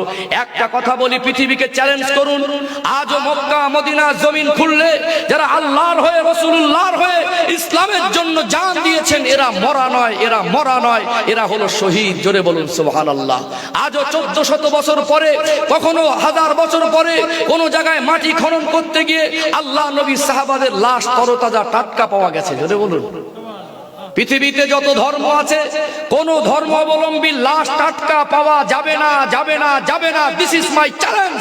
পৃথিবীর কোন ধর্মাবলম্বীর লাশ টাটকা নেই। ফেরাউনের লাশটা আছে, ওটা ব্যতিক্রম, এটা আল্লাহর ঘোষণা। কিন্তু যারা আল্লাহর হয়ে যায়, রাসূলুল্লাহর হয়ে যায়, আল্লাহ পৃথিবীর কাছে নিদর্শন তুলে দেয়। মরণের পরে আল্লাহ তাদের লাশটাও হেফাজত করে। জোরে বলুন। একটু মন খুলে বলেন, আর একটু কলিজা ভরে বলেন নারে তাকবীর, নারে তাকবীর। আমরা সেই জাতি মরণের পরে হাজার বছর বিনা মেডিসিনে মাটির নিচে যে জাতির লাশ আটকা থাকে সেই জাতি বন্ধনের লোনের ব্যাংকে যাওয়া জাতি নয়, সেই জাতি সুদ আর ঘুষ খাওয়া জাতি নয়। এই জাতি আল্লাহর কাছে হাত তুলে কাঁদা জাতি, পৃথিবীর কাছে এরা সম্মানী জাতি, মাথা উঁচু করে বেঁচে থাকা জাতি। জোরে বলুন। কি গো, কথাগুলো ভুল বলছি না ঠিক বলছি? কথাগুলো বুঝতে পারছেন তো নাকি? আমি কি কোনো ধর্মকে ছোট করলাম? আমি একটা 100 বছর হয়নি একটা ঘটনা তুলে ধরি, যার সাক্ষী আজও হাজার হাজার মানুষ বেঁচে আছে, ঘটনা তুলে ধরি। অন্য দলমত থাকতে পারে, কথাটা আমি কাউকে ছোট করার উদ্দেশ্য নয়, একটু নিরপেক্ষ ভাবে দেখবেন। আমি একটা বিষয় তুলে ধরার চেষ্টা করছি, কথা বুঝতে পেরেছেন? এই জন্য আগে বলে নিচ্ছি। আমি ফুরফুরা শরীফ জায়গার নাম শুনেছেন? শুনেছেন তো নাকি? ওখানে মুজাদ্দিদুজ্জামান হযরত দাদা হুজুর পীর কেবলা রহমাতুল্লাহ আলাইহির মাজার আছে। তার 5টা যোগ্য সন্তান আল্লাহর ওলি ছিলেন, সেই ধারণা করে আমরা চলি। বুঝতে পেরেছেন? এখনো তার আলাউলাদ নাতিপুতি আছে। তাদের ভিতরে এখনো আমরা ইমানদার মুসলমান, এই যে জাহিরি এলেম বাতিনি এলেম দুটো দিক আছে না? আছে না? আধ্যাত্মিক এলেম আছে না? তো আধ্যাত্মিক একটা প্ল্যাটফর্ম হলো ফুরফুরা শরীফ। জাহিরি প্লাস বাতিনি, বহু মানুষ, হাজার হাজার নয় লক্ষ লক্ষ মানুষ সাক্ষী। পীর আল্লামা সাইফুদ্দিন সিদ্দিকী রহমাতুল্লাহ আলাইহি তিনি ইন্তেকাল করলেন। মেজে হুজুর পীর কেবলা, মুফতি আজম মেজে হুজুর পীর কেবলার বড় ছেলে। এখনো 20 বছর হয়নি, এখনো 20 বছর হয়নি। তেনার ইন্তেকালের পরে ফুরফুরা শরীফে বুজুর্গ যারা ইন্তেকাল করেন না, ব্যতিক্রম ভাবে লাশ 2 দিন 3 দিন রাখা হয়। জানেন আপনারা? শুনেছেন ঘটনা? হয়তো মশলাকে নিয়ে বিভিন্ন মানুষ মতভেদ দিতে পারে, কিন্তু ওখানে রাখা হয় এই কারণে, বহু ভক্ত মুরিদের সমাগম হয়, দূর দূরান্ত থেকে তাদের আশা থেকে জানাজা পড়বে, একটু রাখা হয়। তবে কেউ যদি বিতর্ক করে সেটা আলাদা, তবে 3 দিন একটা লাশ বিনা মেডিসিনে রাখা কিন্তু শক্ত ব্যাপার আছে। এটা কিনে একটু ভেবেছেন কি? বর্তমান পৃথিবীর চরম উন্নতির যুগে এই সময় যদি ডক্টররা মনে করে, গবেষকরা মনে করে কোন লাশকে 3 দিন কেন 1 মাস রাখবো, মেডিসিন দিয়ে রাখতে হবে, বিনা মেডিসিনে রাখা যাবে না। কিন্তু ফুরফুরার বুজুর্গ যারা ইন্তেকাল করেছেন ইতিপূর্বে, একজন দুজন নয়, এরকম বহু রিপোর্ট আছে। ইন্তেকালের পরে 3 দিন অতিবাহিত হয়েছে বিনা মেডিসিনে, বিনা বরফে, বিনা কোনো পন্থায়। যেমনি সাধারণ ইন্তেকালের পরে আমাদের লাশ 1 দিন রাখা হয়, 3টে দিন রাখা হয়েছে। তখনও লাশের ভিতরে কোনো রকম পরিবর্তন দেখা যায়নি, তরতাজা টাটকা ছিল। জোরে বলুন, একটু মন খুলে বলেন। এর থেকে বোঝাতে চাইছি, এই চ্যালেঞ্জ পৃথিবীর কোন অন্য ধর্ম অবলম্বী করতে পারে না, পারে না, পারে না। ওই মানুষ আল্লাহর হয়ে গিয়েছিলেন, জবান থেকে মিথ্যাটা দূরে সরিয়ে দিয়েছিলেন, অন্তরে হিংসা জাগা দেয়নি। টোটাল জীবনটা আল্লাহর আদেশে আর নিষেধে রাসূলুল্লাহ দেখিয়ে দেওয়ার তরিকায় করেছেন। আল্লাহ ইন্তেকালের পরে লাশটা হেফাজত করেছেন, এটাই হলো তার নিদর্শন। জোরে বলুন। এটা কি ছোট ভাবে দেখছেন? বলুন তো, সূর্য উদয় হয় অস্তমিত যায়, সিস্টেম কার? জোরে বলেন কার? নদীতে জোয়ার ভাটা হয়, সিস্টেম কার? দিন রাত হয়, সিস্টেম কার? মানুষ মরে গেলে নরমালি 24 ঘন্টা 48 ঘন্টা, 3 দিন পার হলে 76 ঘন্টা পচে যাবে, সিস্টেম কার? হঠাৎ যদি একদিন সূর্য পশ্চিম দিকে উদয় হয়, এটা ব্যতিক্রম না সাধারণ? ব্যতিক্রম। হঠাৎ যদি একদিন দিন রাত বন্ধ হয়ে যায়, 24 ঘন্টা দিন থাকে অথবা রাত থাকে, এটা ব্যতিক্রম না সাধারণ? হঠাৎ একটা লাশ 3 দিনের টাটকা তরতাজা আছে, কোনো পচন ধরি দুর্গন্ধ হয়নি, এটা ব্যতিক্রম না সাধারণ? কিছু বলছেন না কেন? ব্যতিক্রম নয়? মেডিসিন ছাড়া আল্লাহ হেফাজত করছেন। তবে এটা শুধু ইমানদারদের ক্ষেত্রে সম্ভব, বাকি অন্য ধর্মাবলম্বী চ্যালেঞ্জ করার ক্ষমতা পৃথিবীর মাটি খুঁড়ে খুঁড়ে তন্ন করে দিলে ইমানদারের লাশ ছাড়া অন্য কারোর লাশ আজও পাওয়া যায়নি, আর কিয়ামত পর্যন্ত যাবে না। জোরে বলুন, একটু মন খুলে বলেন। অনেক সময় সোশ্যাল মিডিয়া দেখছেন, মানুষটা ব্যবসা করে খেতে, মানুষটা একটা কোনো মহিলার লাশ 10 বছর 20 বছর 25 বছর পরে এখনো তো সোশ্যাল মিডিয়ায় ভেসে আসে কি আসে না? বাংলাদেশের ভারতের খবরগুলো, এগুলো কি আপনাদের সবটা মিথ্যে মনে হয়? কিছু কিছু ইউটিউব ফেসবুকের খবর মিথ্যা, এর ভিতরে যথেষ্ট সত্যি খবরও থাকে। থাকে কি থাকে না? নদী ভেঙে গেছে, লাশটা টাটকা বেরিয়েছে, কিসের নিদর্শন? এটা আল্লাহর নিদর্শন। আল্লাহর হয়েছিলেন, আল্লাহ হয়তো মাফ করে তাকে রহমতের কোলে টেনেছেন। আমি এটাই বোঝাতে চাইছি, ইমান যাতে বাড়ে, আমরা সেই জাতি যে জাতির লাশটা আল্লাহ মরণের পরে হেফাজত করে। এটা অন্য ধর্ম অবলম্বীদের ক্ষেত্রে সম্ভব হয়নি আর হবে না। অতএব শ্রেষ্ঠ ধর্ম, সত্য ধর্ম, সৃষ্টিকর্তার মনোনীত ধর্ম, ইন্না দীনা ইনদাল্লাহিল ইসলাম, এটা হলো পৃথিবীর জমিনের একমাত্র সঠিক ধর্ম। জোরে বলুন। আমি এই কথা বলছি, কোন অন্য ধর্মের ভাই যেন এটাকে নিয়ে অপব্যাখ্যা না দেয়, নেগেটিভ না নেয়। এটা আমার দৃষ্টিতে আমার কাছে ভালো, আপনারটা হাজারবার বলুন ভালো, আমার আপত্তি নেই। তাকবীর দেন, নারে তাকবীর। আর একটু মন খুলে নারে তাকবীর, নারে তাকবীর। একটু অন্য অ্যাঙ্গেলে চলে এসেছি বলতে বলতে, অসুবিধা হলো নাকি? অজের লাইন ভুলিনি। ও যুবক ভাইরা, মুর্শিদাবাদ জেলার সোনার মানিক যুবকেরা, আব্বারা মায়েরা, আমি বলছিলাম আব্বা মাকে ভালো হতে হবে, আব্বা মাকে নেক হতে হবে, আব্বা মাকে দায়িত্ববান আর পরেশগার হতে হবে।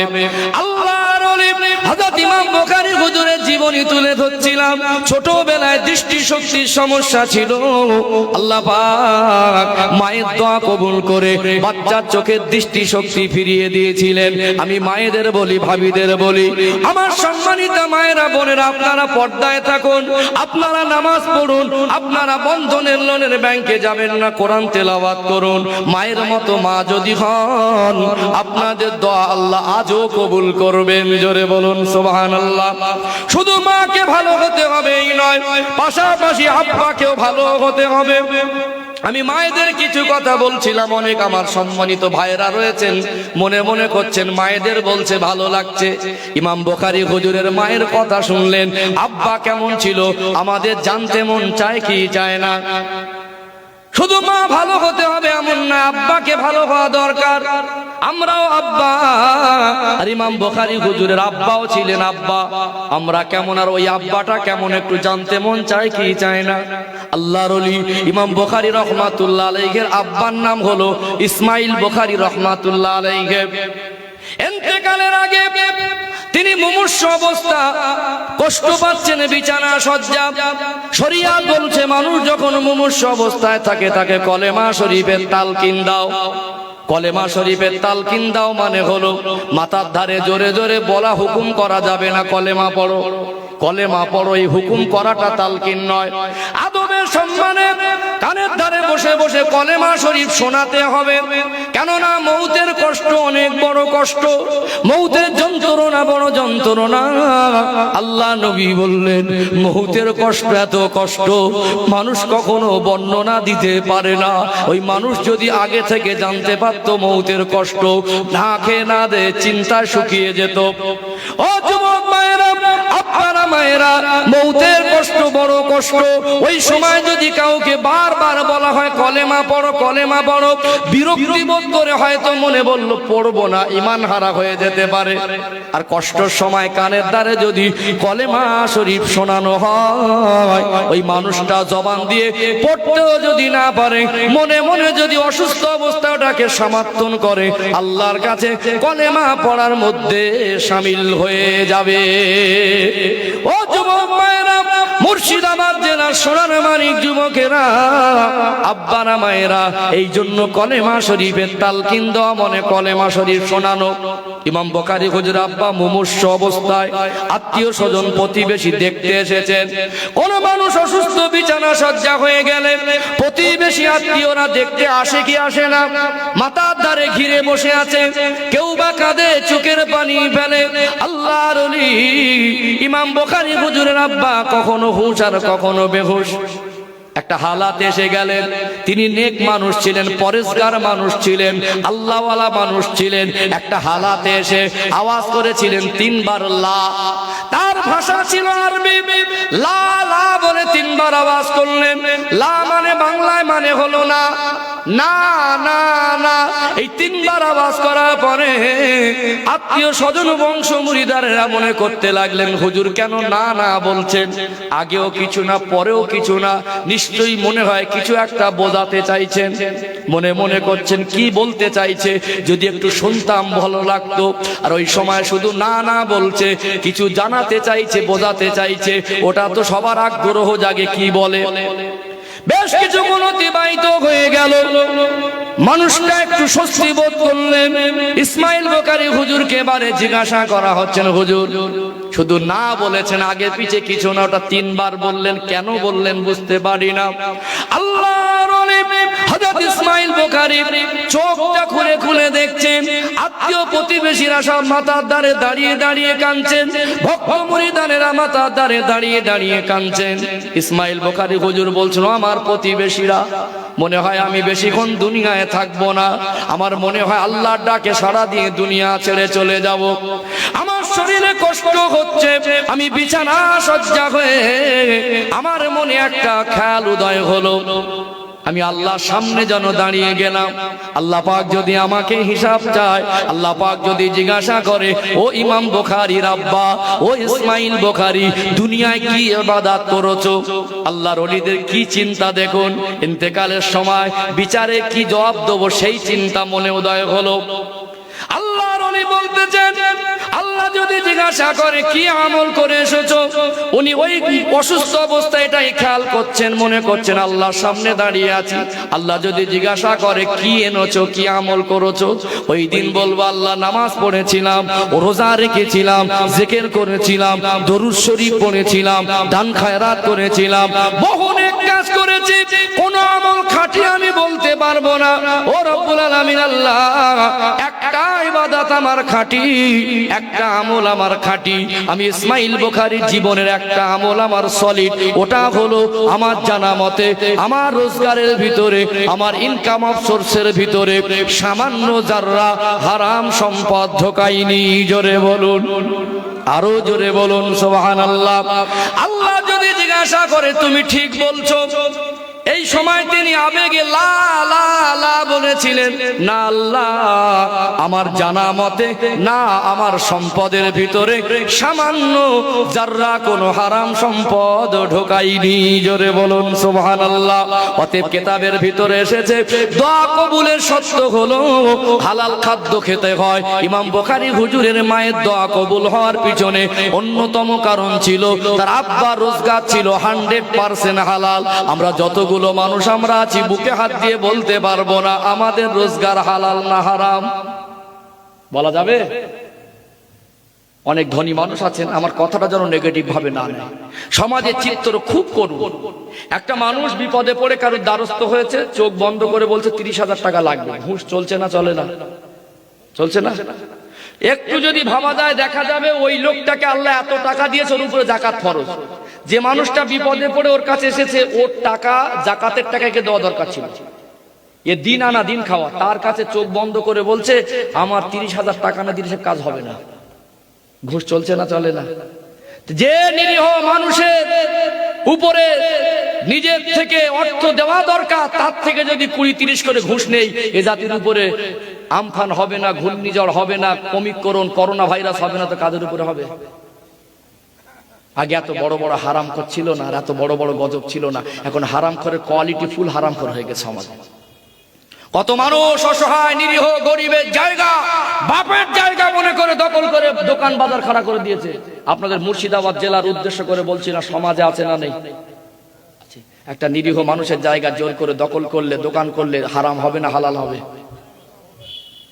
আমরা দুনিয়াদার হয়ে গেছি। আল্লাহর ওলি ইমাম বুখারী হুজুর আব্বা জীবন ছিল পবিত্র, রোজগার ছিল হালাল, মা ছিলেন নেক।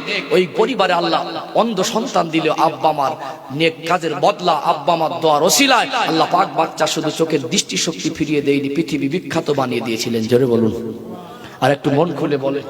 অতএব এত বড় পৃথিবী বিখ্যাত সন্তান, পৃথিবীর কোনায় কোনায় যার নামটা পৌঁছে গেছে প্রত্যেকটা দেশে, সেই সন্তানের আব্বা মা ভালো ছিলেন কি ছিলেন না? অতএব আমাদেরকে ভালো হতে হবে, নেক হতে হবে। যারা আমার ইয়ং জেনারেশন ভাইরা রয়েছে, আমি তোমাদের দৃষ্টি আকর্ষণ করছি, যারা সন্তানের বাবা মা হয়েছে, সন্তানকে ভালো পথে রাখো, নিজেরা নেক হও, দায়িত্ববান হও। আর যারা সন্তানের আব্বা মা হবো, একটু এখন থেকে সচেতন হই। আমি 12 থেকে একটু আগে বাড়ি ইনশাআল্লাহ সমাপ্তির দিকে নিয়ে আসবো।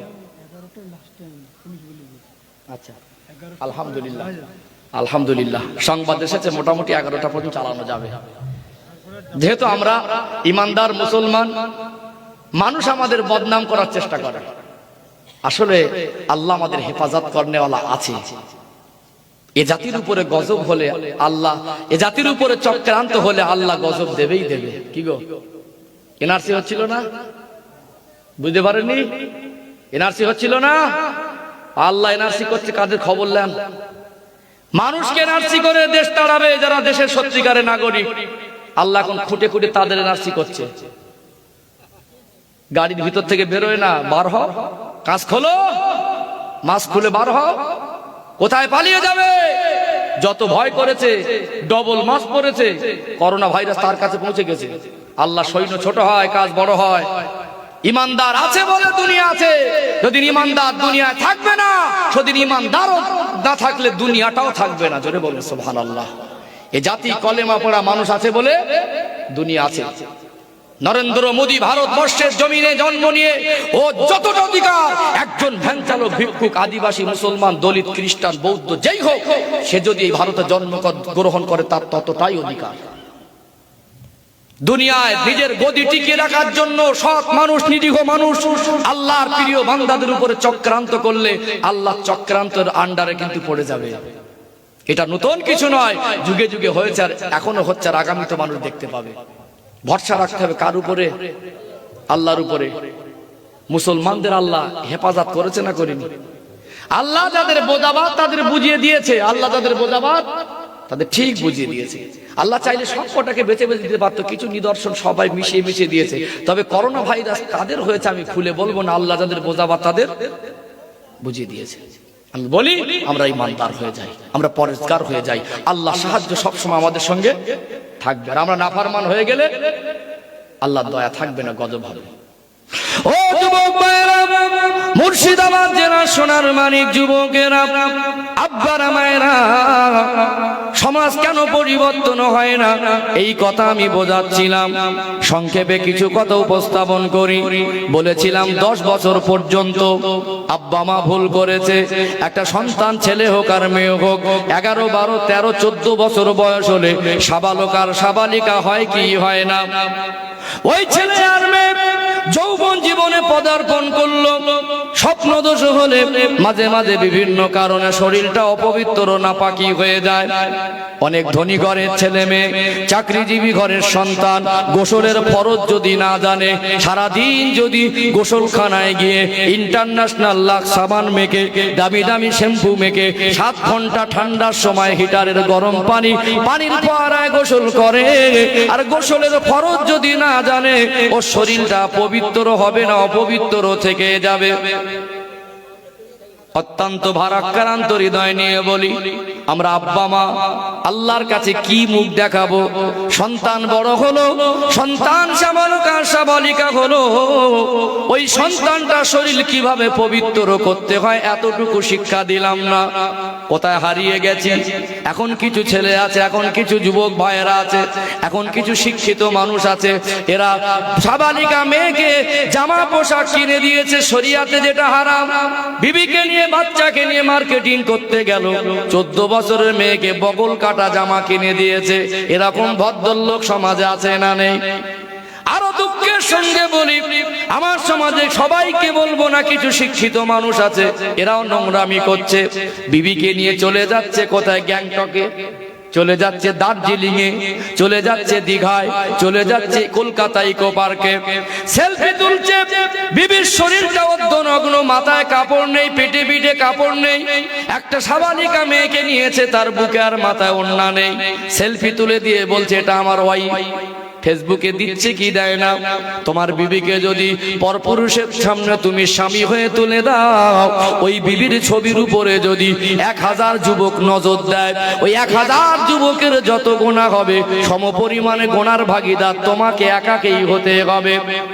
ও যুবক মায়েরা, বিবিকে পর্দায় রাখতে হবে, মেয়েকে পর্দায় রাখতে হবে, এটা গার্জেনের দায়িত্ব।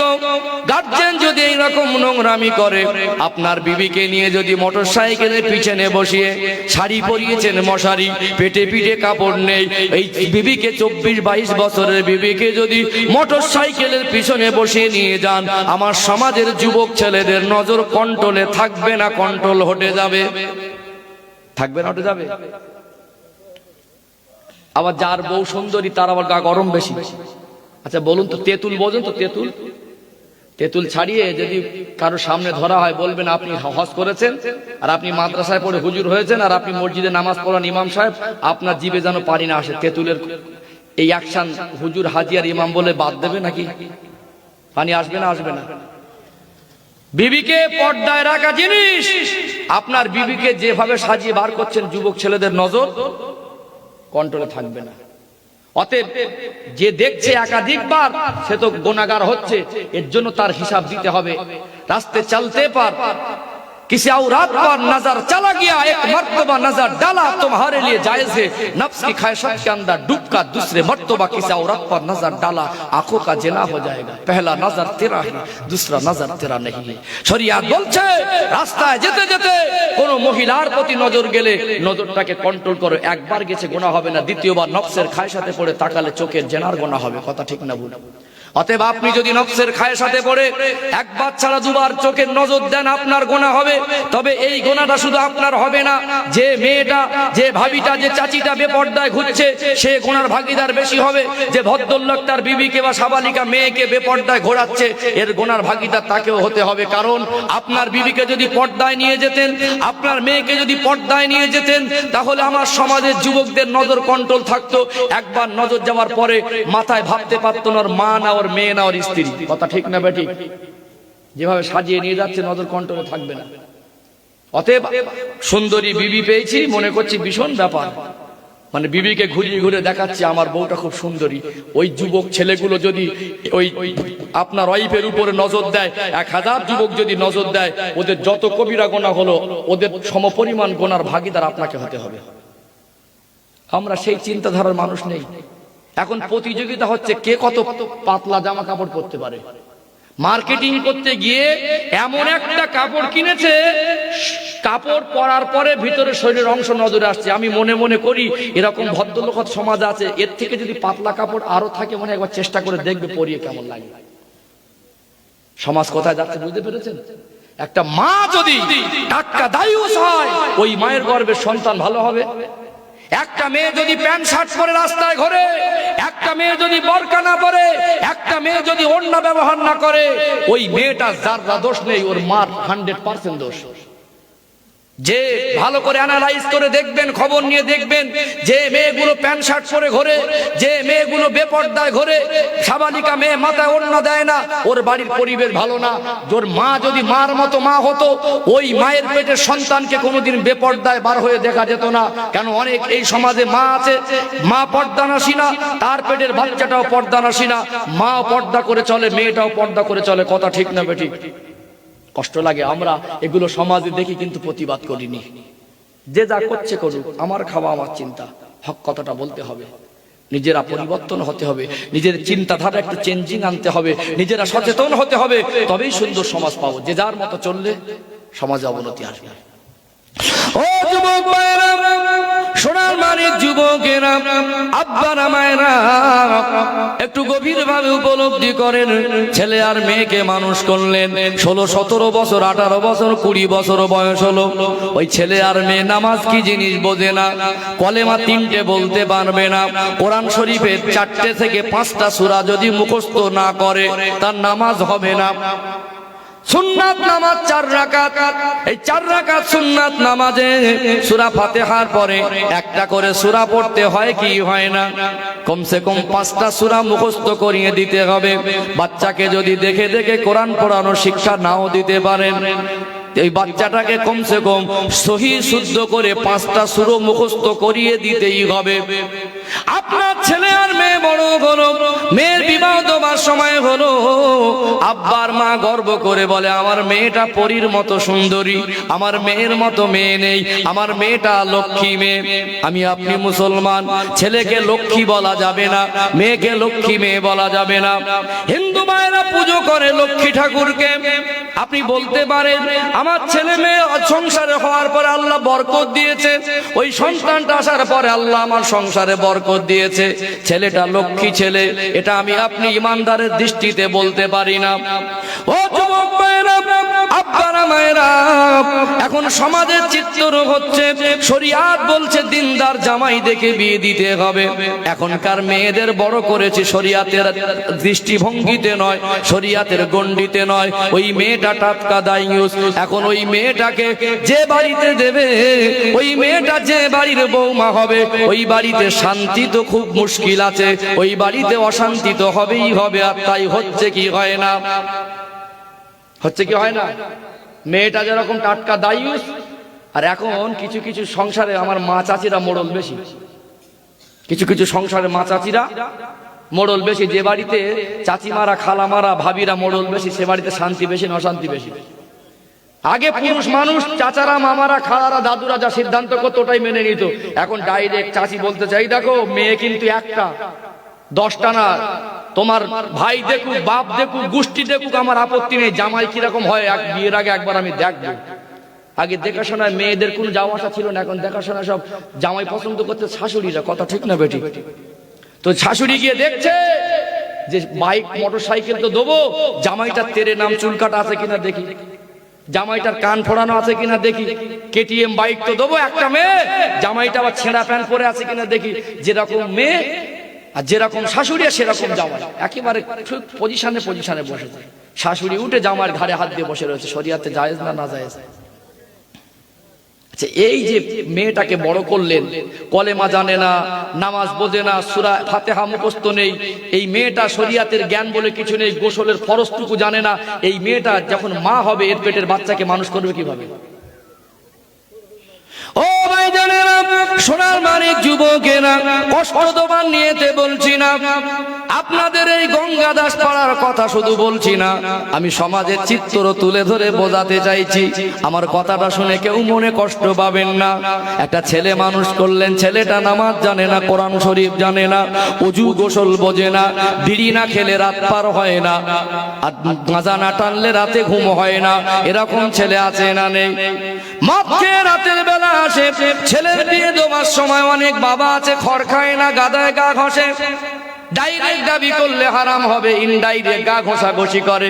আমার ছেলে 10টার মধ্যে একটা, আমার ছেলের মতো ছেলে নেই, অথচ খবর নিয়ে দেখা যায় ছেলেটা এখনো দাঁড়িয়ে পেশাব করে। ছেলেটাকে বিবাহ দিল, বাবা মরে গেল, মা মরে গেল, ছেলের যত ভালো হোক আর খারাপ হোক আলাদা দিক। বাচ্চার আব্বার মায়া, বাচ্চার সঙ্গে মায়ের মায়া। আব্বা মার ইন্তেকালের পরে বাচ্চাদের চোখে পানি আসে কি আসে না? খবর চলে গেল, মেয়ের বাড়ি ফোন করে দাও, খবর চলে গেল অমুক ছেলের বাড়ি ফোন করে দাও। আব্বা অসুস্থ হয়ে ইন্তেকাল করেছেন, ওই মেয়েটা আব্বার মরা মুখটা দেখতে আসছে। এখন আপনাদের মুর্শিদাবাদ জেলায় টোটো ভ্যানকে টুকটুকি ভ্যান বলে, টুকটুকি ভ্যান ভাড়া করে আব্বার মুখ আর মায়ের মরা মুখ দেখতে আসছে। আব্বার লাশটা সমানো, মেয়েটা টুকটুকি ভ্যান থেকে লাফিয়ে ব্যাঙের মতো পড়ে চিল্লাচ্ছে। মায়েদের মনে দয়া মায়া, ওই মরা মানুষকে দেখতে এসেছিল। মেয়ের কান্না দেখে, মেয়ের চিৎকার দেখে মরা মানুষকে ছেড়ে যেখানে মেয়ে লাফিয়ে পড়েছে ওখানে একদল মায়েরা ঘিরে ধরেছে। প্রখর রৌদ্র গরম, কেউ বলছে হাত পাখা নিয়ে আয়, কেউ এক বালতি পানি এনে মাথায় ঢেলে দিয়েছে। তখন শরীরের কাপড় পর্দা ঠিক নেই। ওই মেয়েটা গোসলের ফরজ জানে না, নামাজি না, পর্দা নাসিনা না। ওই মেয়ের কান্না আপনার উপকার হবে আশা করা যায় না। একটা মেয়েকে যদি পর্দায় মানুষ করতেন, একটা মেয়েকে যদি উজু গোসল আর কোরআন পাকের তালিম দিতেন, আব্বার মাথার দ্বারে বসে বসে একটু সূরা ফাতিহা তেলাওয়াত করত, আব্বার জন্য সবরেসানির নিয়ত করত, ওই মেয়েটা ব্যাঙের মতো লাফিয়ে ষাঁড়ের মতো চিল্লাতো না। আব্বা মার লাশ কবর ধারে নিয়ে যেত, মেয়েটা নামাজ পড়ে আব্বা মার কথা মনে করে আল্লাহর কাছে হাত তুলে একটু কাঁদতো, আল্লাহ আমার আব্বাকে মাফ করে দেন, মাকে মাফ করে দেন, আমার আব্বাকে ক্ষমা করে দেন। কোরআন তেলাওয়াত করে সন্তান যদি সবরেসানির নিয়ত করে, সন্তান যদি নামাজের পাটিতে বসে, নেক মেয়েটা যদি আব্বা মার জন্য দুফোঁটা চোখের পানি ফেলে দেয়, ওটা আব্বা মার জন্য নাজাতের ওসিলা হয়ে যায়। ওই লাফালাফি করলো, কান্নাকান্নি করলো, ওতে খুব লাভ হবে বলে মনে হয়, অথচ মেয়েটা গোসলের ফরজ জানে না। এমন মেয়ে মানুষ করে গেছে, আব্বার মরে গেছে 1 সপ্তাহ হয়নি, আবার সিরিয়াল দেখছে। 1 সপ্তাহের মধ্যে কদিন দেখা হয়নি, কাজা তুলছে। কি হলো?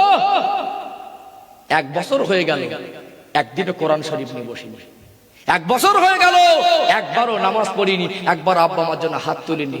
আব্বা মা গর্ব করে বলতো আমার মেয়ের মতো মেয়ে নেই। এটা কি প্রকৃত মেয়ের মতো মেয়ে মানুষ করে গেলাম না ধোকা খেয়ে গেলাম?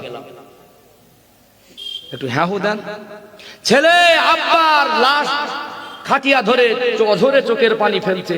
যাদের অত্যন্ত প্রিয়জন আপন মনে করি তারাই কিন্তু খাটিয়াটা কাঁধে নেয়। ছেলেগুলো আব্বার লাশটা খাটিয়াটা কাঁধে করে নিয়ে গেছে। এইবারে লাশ সামনে সমানো, ইমাম সাহেবকে বলা হচ্ছে জানাজার নামাজ পড়াও। আপনাদের মুর্শিদাবাদ জেলার পরিবেশ বলতে পারবো না, আমাদের 24 পরগনায় বলে ইমাম সাহেব একটু বাংলায় নিয়তটা বলে দেন। এদিকে এরকম সিস্টেম আছে নাকি? আচ্ছা বলুন তো, নিয়তটা কি শুধু জানাজা না আরো কিছু আছে? একটা ছেলে রেখে যাচ্ছে, যে ছেলেটা গোসলের ফরজ তখন জানে না, কলেমা জানে না, কোরআন শরীফের একটা সূরা জানে না, ওই ছেলেটা মদ খায়, লটারি কাটে, গাঁজা খায়, বিড়ি খায়, দাঁড়িয়ে পেশাব করে, ফ্রি ফায়ার খেলে, নাটক সিনেমা দেখে, ও 30টা নায়কের নাম মুখস্থ, 40টা গালাগালি মুখস্থ। ওই ছেলেটা গাঁজা মদের সঙ্গে সম্পর্ক। আব্বার জানাজা পড়বে, কোন রকমে উজু করেছে তাও ভালো করে জানিনি, তখনও কিন্তু গালে বিড়ির গন্ধ। ইমাম সাহেব যখন বাংলায় নিয়ত বলে দিচ্ছে, যার আব্বা অথবা মা মরে গেছে, ওই ছেলেটা যা মানসিক অবস্থা, ওর মাথায় নিয়ত ঢুকবে বলে মনে হয়? আমার একটা ব্যক্তিগত ধারণা বলছি, মানুষ যদি 500 মানুষ জানাজায় হাজির হয়, ওর ভিতরে বাংলায় নিয়ত বলে দিলে মনে হয় গোটা 30 থেকে 50 জন মানুষ নিয়তটা করতে পারে, বাকি সব আল্লাহু আকবার। আচ্ছা মনে করুন হ্যাঁ সবাই করেই ফেলবে, শুধু নিয়তটা জানা জানা, আরো দোয়া কালাম আছে, দোয়া সানা আছে, দরুদ শরীফ আছে। বাচ্চা হলে সে দোয়া আলাদা, বাচ্চা যদি নাবালেগ হয় সেটা আলাদা, সাবালিকা হলে সেটা আলাদা। তাহলে এগুলো জানা দরকার আছে না? এগুলো তো ছোটবেলা উঠতে বসতে আব্বা আমার কোলে বসে 10 বছরের মধ্যে কমপ্লিট হওয়া দরকার ছিল। এইবারে ছেলেটা আব্বা জানাজা পড়ছে, আল্লাহু আকবার, আব্বার লাশটা আবার ঘাড়ে তুলেছে। একটা দিন সবার আছে না নেই, কবরে যাব। ও যুবক ভাইরা, আব্বারা মায়েরা, বড় আক্ষেপের সঙ্গে বলি, সমাজের চিত্র দেখে দুঃখে মনটা ভরে যায়। বাচ্চা আব্বার মাথার দ্বারে দাঁড়িয়ে দাঁড়িয়ে দেখছে আব্বার কবরে শুইয়ে দিয়ে বাঁশ চাপা দেওয়া হচ্ছে। আব্বার কবরটাকে বাঁশ চাপা দিয়ে অন্ধকার করে দেওয়া হলো। সবাই 3 মুঠা মাটি দেয়। মিনহা খলাকনাকুম ওয়া ফিহা নুঈদুকুম ওয়া মিনহা নুখরিজুকুম তারাতান উখরা। 3 মুঠা মাটি দিয়ে দুনিয়ার মানুষ বলে কবরটা ছেড়ে দে।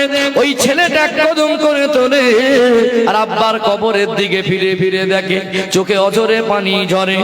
কি ছেলে রেখে গেলেন, কলেমাটুকু জানে না, কোরআন শরীফ জানে না, জানাজাও ঠিক মতো পড়লো না। একটা বাচ্চা রেখে যান, ওই বাচ্চাটা নামাজি, ওই বাচ্চাটা কোরআন পড়নেওয়ালা, ওই বাচ্চাটা নেক বাচ্চা। মানুষ বলবে কবরটা ছেড়ে দে। ছেলেটা আর 5 ওয়াক্ত নামাজ পড়বে, জুমার দিনে নামাজ পড়ে আব্বার মার কবরের ধারে চলে যাবে। কবরের ধারে গিয়ে দাঁড়িয়ে দোয়া করলে নেকি পাওয়া, দিলে নেকি পৌঁছাবে। আর নামাজ পড়ে যদি নামাজের পাটিতে বসে আব্বা মার জন্য দোয়া করে, ওটাও পৌঁছে যাবে। ছেলেটা যদি আব্বার জন্য দোয়া করে, মায়ের জন্য দোয়া করে, ওই চোখের পানি ফেলা দোয়াটা আল্লাহ পাকের দরবারে সহজেই কবুল হয়ে যায়। জোরে বলুন সুবহানাল্লাহ। এমন ছেলে রেখে গেলেন, আব্বা মা জানাজা ঠিক মতো পড়িনি।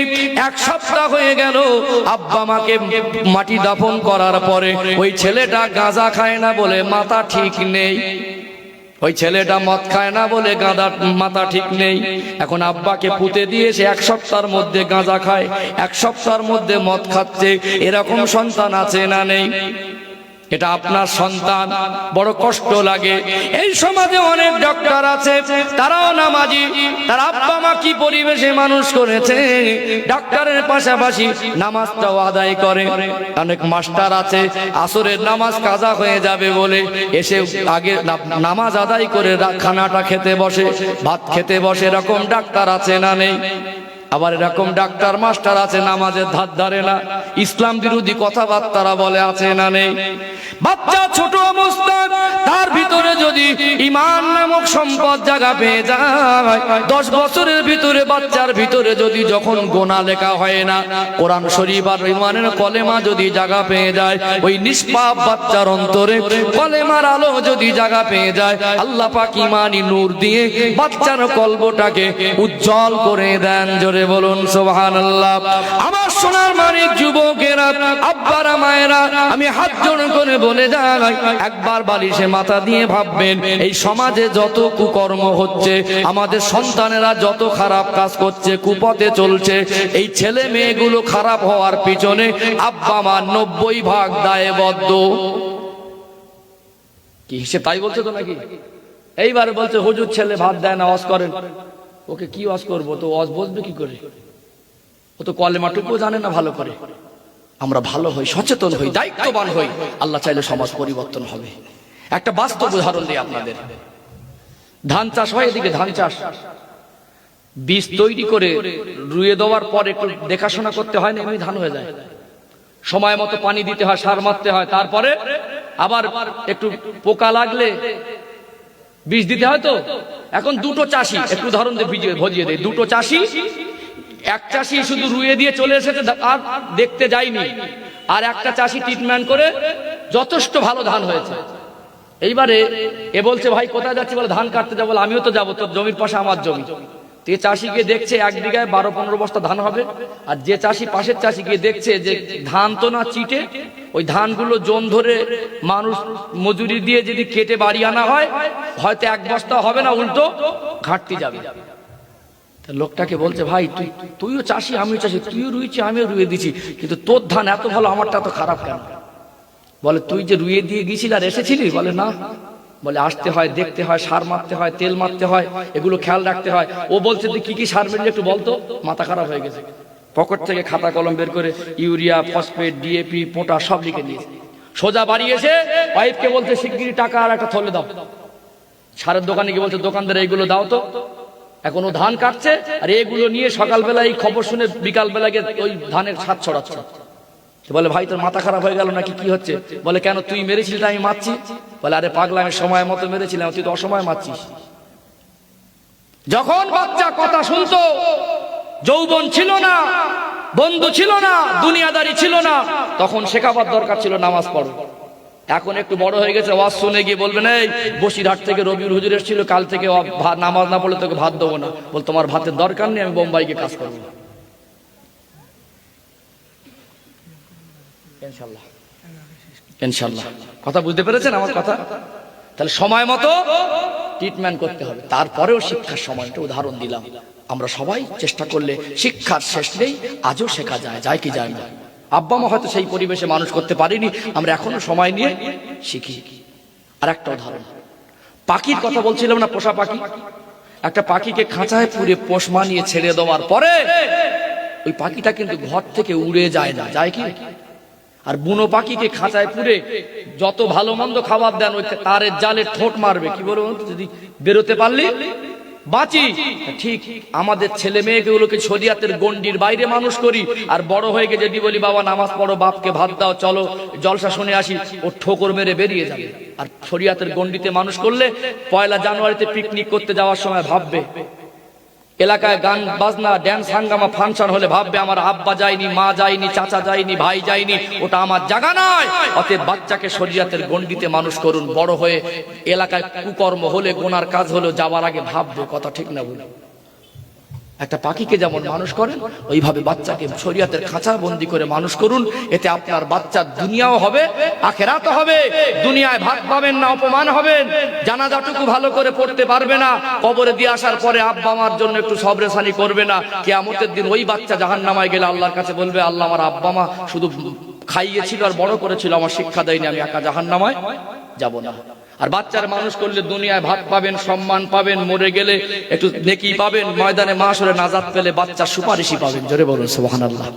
আমরা সচেতন হই। যতটুকু বলেছি আমার ভাষা ভঙ্গিতে, কথায় যদি কারোর মনে কষ্ট লাগে ক্ষমার নজরে দেখবেন। কষ্ট পেলেন নাকি একটু বোঝাবার চেষ্টা করেছি, একটু ভাববেন হেদায়েতের মালিক আল্লাহ, আমি ভালো করতে পারবো না, ভালো করতেও আসিনি, পৌঁছে দেওয়ার দায়িত্ব আমার।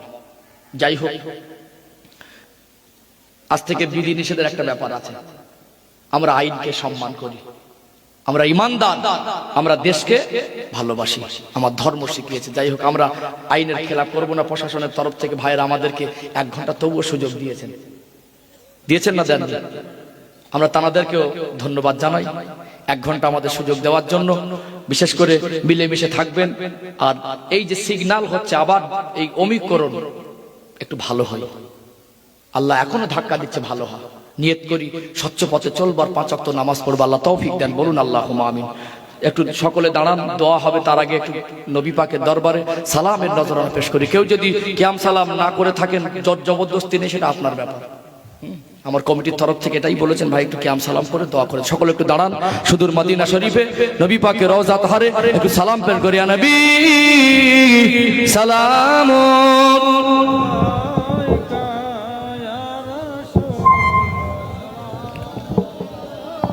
ইয়া হাবিব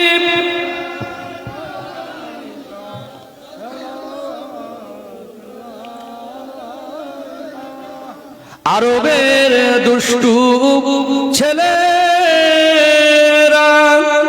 নবীজিকে পাগল বলিয়া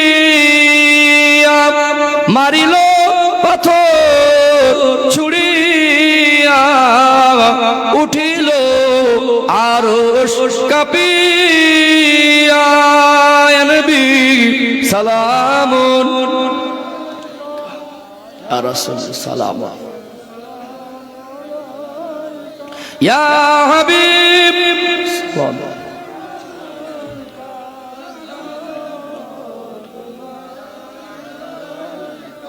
তোমারি ওসিলা দিয়া কাদিলেন আদম ও হাওয়া হইল মাবুদের দয়া কবুল করিলেন দুআ ইয়া নবী সালামুন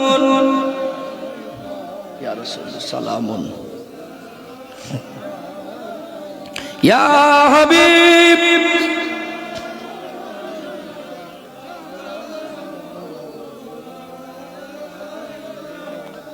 কঠিন হাসরের দিনে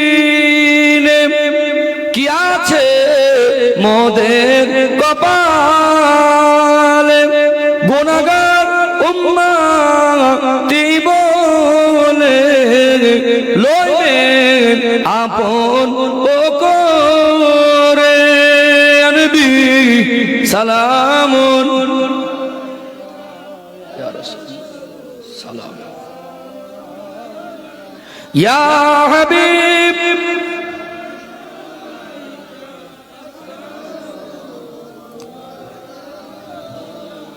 ইয়া রাব্বি সাল্লি ওয়া সাল্লিম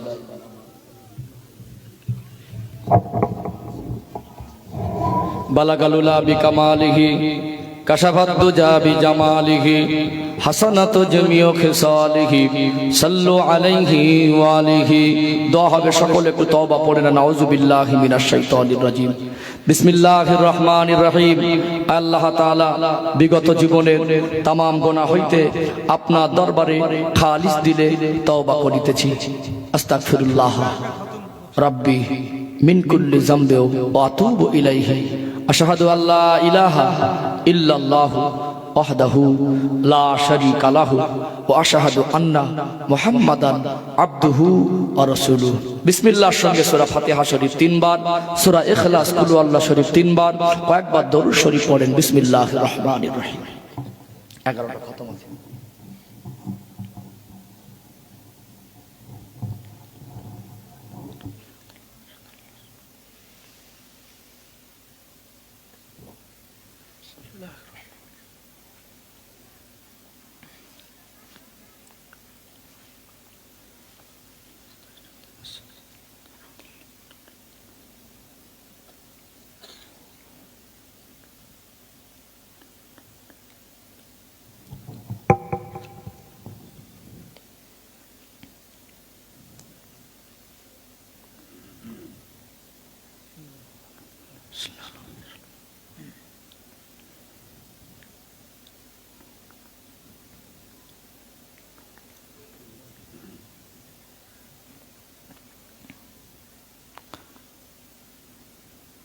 সকলে হাত তুলুন, আল্লাহুম্মা আমিন। আলহামদুলিল্লাহি রাব্বিল আলামিন, ওয়াসসালাতু ওয়াসসালামু আলা সাইয়্যিদিল আমবিয়া ওয়াল মুরসালিন ওয়া আলা আলিহি ওয়া সাহবিহি আজমাইন। রব্বানা যালামনা আনফুসানা ওয়া ইল্লাম তাগফির লানা ওয়া তারহামনা লানাকুনান্না মিনাল খাসিরিন। রব্বানা আতিনা ফিদ দুনিয়া হাসানাহ ওয়া ফিল আখিরাতি হাসানাতাও ওয়া কিনা আযাবান নার। আল্লাহ আমরা গুনাহগার, খাতাকার, পাপী, পাপিষ্ঠ, অপরাধী। দুনিয়ার মায়ায় পড়ে, শয়তানের ধোকায় পড়ে গুনাহ করে করে পাহাড় পাহাড় পরিমাণ গুনাহ করেছি। আল্লাহ আপনার শাহী রহমতি দরবারে খালি করে দুটো গুনাহমাখা হাত তুলেছি। আপনি রহমান, আপনি রহিম, আপনি দয়াবান, আপনি মেহেরবান। আমাদের সকলের হাত তোলার পূর্ব মুহূর্ত পর্যন্ত বিগত জীবনের সঙ্গ গুনাহগুলিকে মাফ করে দিন। আল্লাহ আমাদের আব্বা আম্মাকে মাফ করে দিন, আমাদের স্ত্রী পুত্র ভাই বোন আত্মীয় স্বজনকে মাফ করে দিন। আল্লাহ এই গঙ্গা দাসপাড়া গ্রামবাসী সবাইকে মাফ করে দিন। এই মাহফিলের পিছনে যারা খাটাখাটনি করেছেন, অর্থ দিয়েছেন, সহযোগিতা করেছেন, আল্লাহ আমরা যারা বক্তা শ্রোতে এসেছি, বসেছি, শুনেছি, ভুল ত্রুটি মাফ করে দিয়ে বলা শোনাকে কবুল করে, খাস করে আল্লাহ ইন্তেজামকে কবুল করে নেন। 11 খতম কোরআন তেলাওয়াত ভুল ত্রুটি মাফ করে দিয়ে কবুল করে নেন। আল্লাহ আপনি রহমান, আপনি যদি কবুল না করেন সব বেকার হয়ে যাবে। আপনার পেয়ারা হাবিবের ওসিলায় কবুল করে নেন। খাস করে সমস্ত সওয়াব আকায়ে নামদার তাজদারে মদিনা সৈয়দুল কাউনাইন নূরে মুজাসসাম মুহাম্মদুর রাসূলুল্লাহ সাল্লাল্লাহু আলাইহি সাল্লাম হুজুরের রওজা মুবারকে হাদিয়া শরীফ পৌঁছে দিন। উম্মাহাতুল মুমিনিন, আশারায়ে মুবাশশারা, 4 খলিফা, মক্কা মুআজ্জামা, মদিনা মুনাওয়ারা, জান্নাতুল বাকিয়া, জান্নাতুল মুআল্লা, तमाम শুহাদা সাহাবা হুজুরদের দরবারে পৌঁছে দিন। তাবেঈন, তাবে তাবিন, আম্মায়ে মুজতাহিদিন, 4 ইমাম, 4 তরিকার গওস, কুতুব, ওলি, আবদালদের দরবারে পৌঁছে দিন। খাস করে আল্লাহ হযরত বড় পীর আব্দুল কাদের জিলানী রহমাতুল্লাহ দরবারে পৌঁছে দিন। হযরত বাহাউদ্দিন নকশবন্দ, হযরত মুজাদ্দিদ আল ফেসানি, হযরত খাজা মাঈনুদ্দিন চিশতি আজমিরি রহমাতুল্লাহ আলাইহি হুজুরদের দরবারে পৌঁছে দিন। হযরত মানিকতলা সুফি আব্দুল মোমিন রহমাতুল্লাহ আলাইহি দরবারে পৌঁছে দিন। ফুরফুরা শরীফের জমিনে মুজাদ্দিদুজ জামান হযরত দাদা হুজুর পীর কিবলা রহমাতুল্লাহ আলাইহি দরবারে পৌঁছে দিন। হুজুর কে আলা আওলাদ খলিফা মুরিদ মুতাকিদিন মুহিব্বিনদের দরবারে পৌঁছে দিন। পৃথিবীর শুরু থেকে আজ পর্যন্ত যত নবী, রাসূল, পয়গম্বর, যত ওলি, যত ইমানদার, কলেমা পড়া মানুষ হাজার হাজার বছর ধরে কবরের জগতে আছে, আল্লাহ যে যেখানে আছে সকলের কবরে পৌঁছে দিন। আল্লাহ আমাদের যাদের আব্বা মা হায়াতে নাই, আল্লাহ তাদের কথা আজকে দিনে মনে পড়ে যায়। ঠান্ডায় আরামের বিছানা ছেড়ে এখানে বসে আছি, আল্লাহ একটু পরে বাড়ি চলে যাব আরামের জায়গায়। ঘরটা সুন্দর পরিষেবা, ঠান্ডায় ভালোভাবে ঘুমানোর মতো ব্যবস্থা আছে। আমাদের যাদের আব্বা মা নাই, আল্লাহ আমরা যারা আপন জনকে হারিয়েছি, কেউ বিবি হারা, কেউ স্বামী হারা, সন্তান হারা, দাদা দাদি, নানা নানি, খালা ফুফু, আত্মীয় স্বজন, তারা কবরে কি হালাতে আছে জানি না। আল্লাহ তাদের কষ্ট দেবেন না। আল্লাহ তাদের যদি হিসাব চান, বান্দা বান্দি হয়ে আল্লাহর কাছে হিসাব দেওয়ার মতো কারণ ক্ষমতা নাই। আল্লাহ দয়াময়, খাস করে